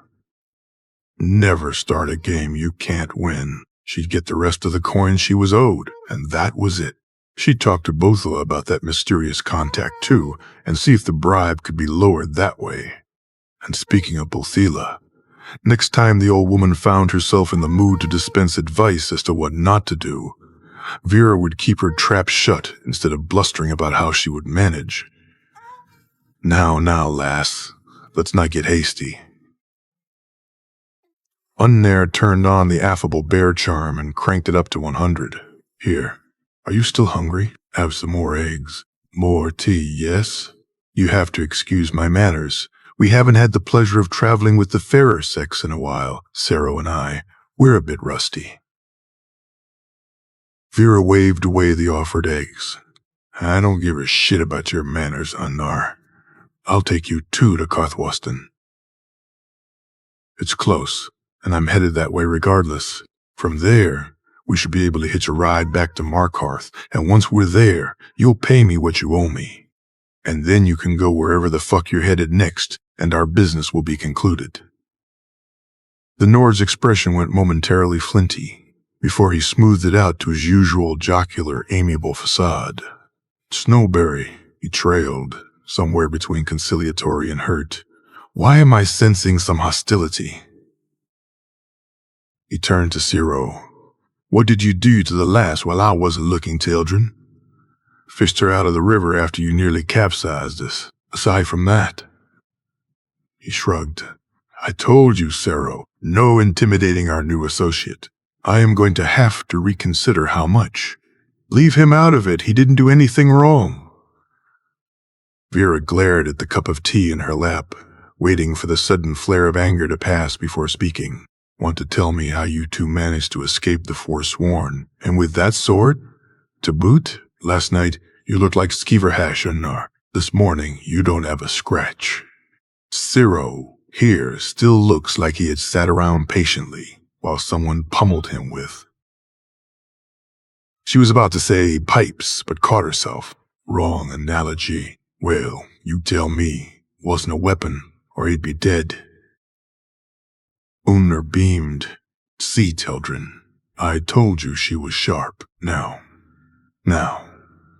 You don't expect me to reveal all my secrets, do you, Snowberry? We haven't even shared mead yet, let alone gotten properly drunk together. How do I know I can trust you, He leaned forward, a sly, conspiratorial look on his features. Or is it the sorry state of my associate's face what has you fretting? He turned to the Dunmer. Hear that, sellsword? Your disreputable mug is pulling at our new partner's heartstrings, compassionate lass that she is. Maybe next time we'll trade places, eh?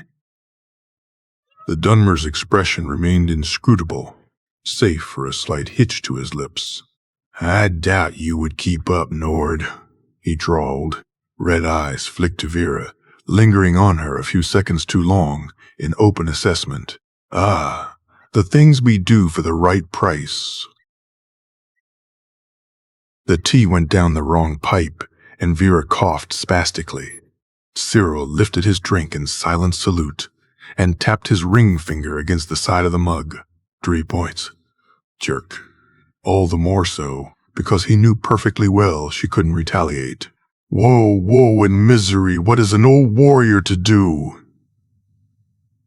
Unnar wailed in a shoddy facsimile of unearthly torment. No beautiful Breton lass weeps over his broken countenance. No maidenly tears, limpid as dew, fall upon his brow in silent sorrow. Vera narrowed her eyes. Something about the diction, about the way he projected his voice, snagged on a memory. Her first night at the Silver Blood Inn, when she had any coin to spend, Ogmund had been declaiming something from the Poetic Edda. Had Unnar been trained as an actor or a bard? It seemed increasingly likely, and then it suddenly clicked, and Vera quickly averted her gaze, hiding her expression. No, not an actor, a con man. Was more like it. Cut it out. She collected herself, trying to keep the treble of anxiety out of her voice. It didn't help that she had no ground to accuse the Nord of duplicity. Technically, he had followed their arrangement to the letter. Bringing the Forsworn down upon them and almost getting her killed could easily be written off as unforeseen circumstances. Accidents happen. Surely we'll do better next time, etc. I see that I have taken the wrong approach. Something about Unnar shifted, resettling. His face, now devoid of his humorous mask, looked grave. It was an odd expression on him, like something that had fallen out of use. He is older than he appears, Vera thought suddenly. Can't say I blame you, lass. You can't buy trust with coin like a carrot from a vegetable peddler, eh? Very well. He puffed up before exhaling and tugged at his beard, momentarily lost in thought. Let me begin at the beginning then, and after that, should you wish to leave my service, I'll drop the matter, as the divines are my witnesses. He rolled his shoulders, settling into the new role, solemn and pensive. Once upon a time, there was a young man, but this tale, like most tales about young men, is not really about him. For if you wish to get to the heart of such fables... He brought his hand to his chest and tapped his fist against the worn scales of his armor. You must look for the woman. His diction shifted.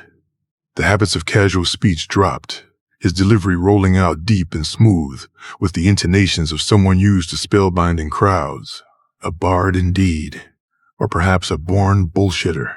The hero of our story, you must understand, was young, and thereby foolish, and like many young fools, what he lacked in wisdom, he made up in hubris. And like thousands of fools before him, he found himself besotted with a maiden far above his station, as unreachable as the sun itself, and thrice as bright. For this maiden was no ordinary girl, and had our young lad followed his parents' advice, and settled for a comely merchant's daughter and fathered children with her, and led an unremarkable life of quiet contentment, he would have grown into a happy man indeed. But Unnar raised his finger and waved it for effect. This young lad was as foolish as he was proud, and no matter how many lovely lasses Mara, in her benevolence, saw fit to send down his path, doe-eyed and fresh and crisp as lavender, his heart remained as cold to them as stone. Some say it was Debella who guided his eye, for it was the Jarl's future wife that our young man lusted after. Unnar paused for effect, as well as to moisten his gullet with a sip of his tea. Have I gotten your attention yet, Snowberry? Vera cast a brief look at Ciri. Poker face. No help there. She exhaled, squished her nascent curiosity like a cockroach, and set her jaw. No. No? This time, the Nord didn't just sound surprised. He was veering towards outraged. I'm sure it's a great story. Real tear-jerker. I suggest you save it for the tavern. Unnar stared at Vera for a few heartbeats in what could only be described as horrified amazement, and then he roared with laughter, scaring a nearby flock of pine thrushes into scattered flight. Do you hear that, Teldrin? What sort of creature have we unearthed? As lithe and beguiling as a Spriggan, as resourceful as Zenithar himself, and as heartless as a Daedroth. I suppose 2 of these descriptions are accurate enough, Ciri offered with studied indifference, but Vera caught his quick glance when the Nord occupied himself with inhaling the rest of the eggs, apparently to fortify himself against this unexpected turn of events. The Dunmer's expression was one part irritable amusement, One part something suspiciously close to grudging respect, and one part undisguised carnal interest. At least two of the three emotions, in Vera's estimation, hadn't been carefully rehearsed. Look. Vera set her tea aside and interlaced her fingers in her lap. Keeping the Nord on the friendly side of the equation was wise, as long as he owed her money anyway. And so she swallowed back the harsher words rolling around on her tongue and forced a smile. I am sure you have your reasons for doing what you do. Let me be straight with you as well. Whatever it is you're after, impressing the Jarl's wife into cuckolding her husband, or avenging her memory, or what have you, I'm sure there's going to be an adventurer out there somewhere ready and willing to lend a hand. That isn't me, though. She met his curious gaze. You picked me for 3 reasons, as far as I can tell. First, you heard I was suited to the task. Second, you knew I needed the money. And third, most importantly, you knew that if I went missing, there'd be no serious repercussions. No family or social relations with enough coin to send hired goons after you to avenge my good name and so on. Why, I would never. I like you, Unnar, but I don't like your methods. You're cavalier and you're pushy. From what I can tell, your strategy involves flying by the seat of your pants. We simply don't match in our approach. Whatever it is you're after, I'm not your gal. Nothing personal. Now, both the Nord and the Dunmer were staring at her with matching expressions of suspicious amazement. Unnar recovered first. Teldrin, I think I may be in love, he exclaimed with great and entirely fake pathos. My condolences, Sero chuckled, but his eyes never left Vera. She ignored his interrogative stare and looked back at the Nord. For no love potion is greater than merciless rejection, Unnar amended, shaking an edifying finger. Well, you'll have to get over it. I'm with you until Markarth. Then you will pay my fee, and I'll wish you the best of luck. Unnar ruminated, his eyes aglow with speculation, and then another mask fell off, and all that remained was a keenly intelligent, calculating shrewdness. Not so fast, lass. As an aside, you are quite the find. Here's how it's going to be. He leaned forward.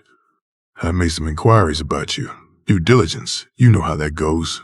Rumor has it you've been hounding that Altmer conjurer. What's his name? Count Chelmo, was it? Well. He stretched and cast a forlorn look at the empty skillet, and then he plucked a head of garlic, peeled it with alarming efficiency, and started popping the cloves into his mouth, one after the other, crunching through them with visible relish. Vera stared in horror. Ciro prudently relocated further away, and quickly dug into his eggs, before the insatiable Nord appropriated those too. See, Snowberry, I am what one might call a bit of a collector. Widely known in narrow circles and all that. About 3 months ago, I received a letter from a fellow out of Markarth named Calselmo, looking for a certain dwarven artifact, which just so happens to be in my ownership. Bit of a collector himself, I'm given to understand. Now, as a collector, I can tell you that parting with a prized possession isn't something that we, collectors, are eager to do, but for the right reasons. Say, to help a friend in need get an in with a reputedly difficult and ill-tempered mage. You're a smart lass, Snowberry. You see where this is going, don't you?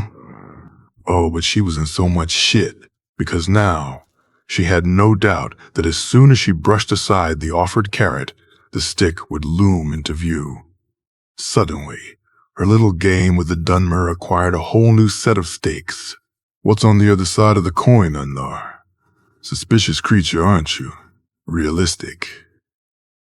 He smiled his chipped grin, nodded at her question, and leaned forward. Let me tell you a little secret, Snowberry, since we're all becoming fast friends, yes? I am what we might call a real traditional Nord. See, the other side of the coin is that you have been consorting with what is otherwise known as a devoted follower of mighty Talos. I wonder if our Thelmore friend might find that information interesting. He crunched through the last of the garlic, and before you get any ideas about anonymously drafted reports, the difference is that I have the means to leverage myself out of Oblivion itself, should the need arise. But you... He motioned with his hands and arranged his face into an approximation of commiseration. As you said, no family and no social relations. Vera glanced at the Dunmer. He was carefully avoiding her gaze, staring intently into the fire, his expression grim. Why the long face, Snowberry? Don't you worry one bit. As Talos is my witness, I never betray my friends. As long as they stay my friends, that is. No, I think this little arrangement will benefit all of us. I'll help you with the Dwemer-obsessed mage and line your pockets with more gold than you can throw away on that struggling little apothecary where you've been hiding. Everyone wins. As long as I dance to your tune, Vera clarified, the icy crawl of terror slowly curdling into cold rage. She kept her face neutral and her voice steady. Now, did you have to be so crass about it? He squinted, the jovial jester expression firmly back on. Wait, do you dance too? He turned to Sero. Hear that, sellsword? She really is a treasure. Never could pass one up for as long as I've known you, yes, the Dunmer commented acerbically and got up. Now that this is over with, what's our next move?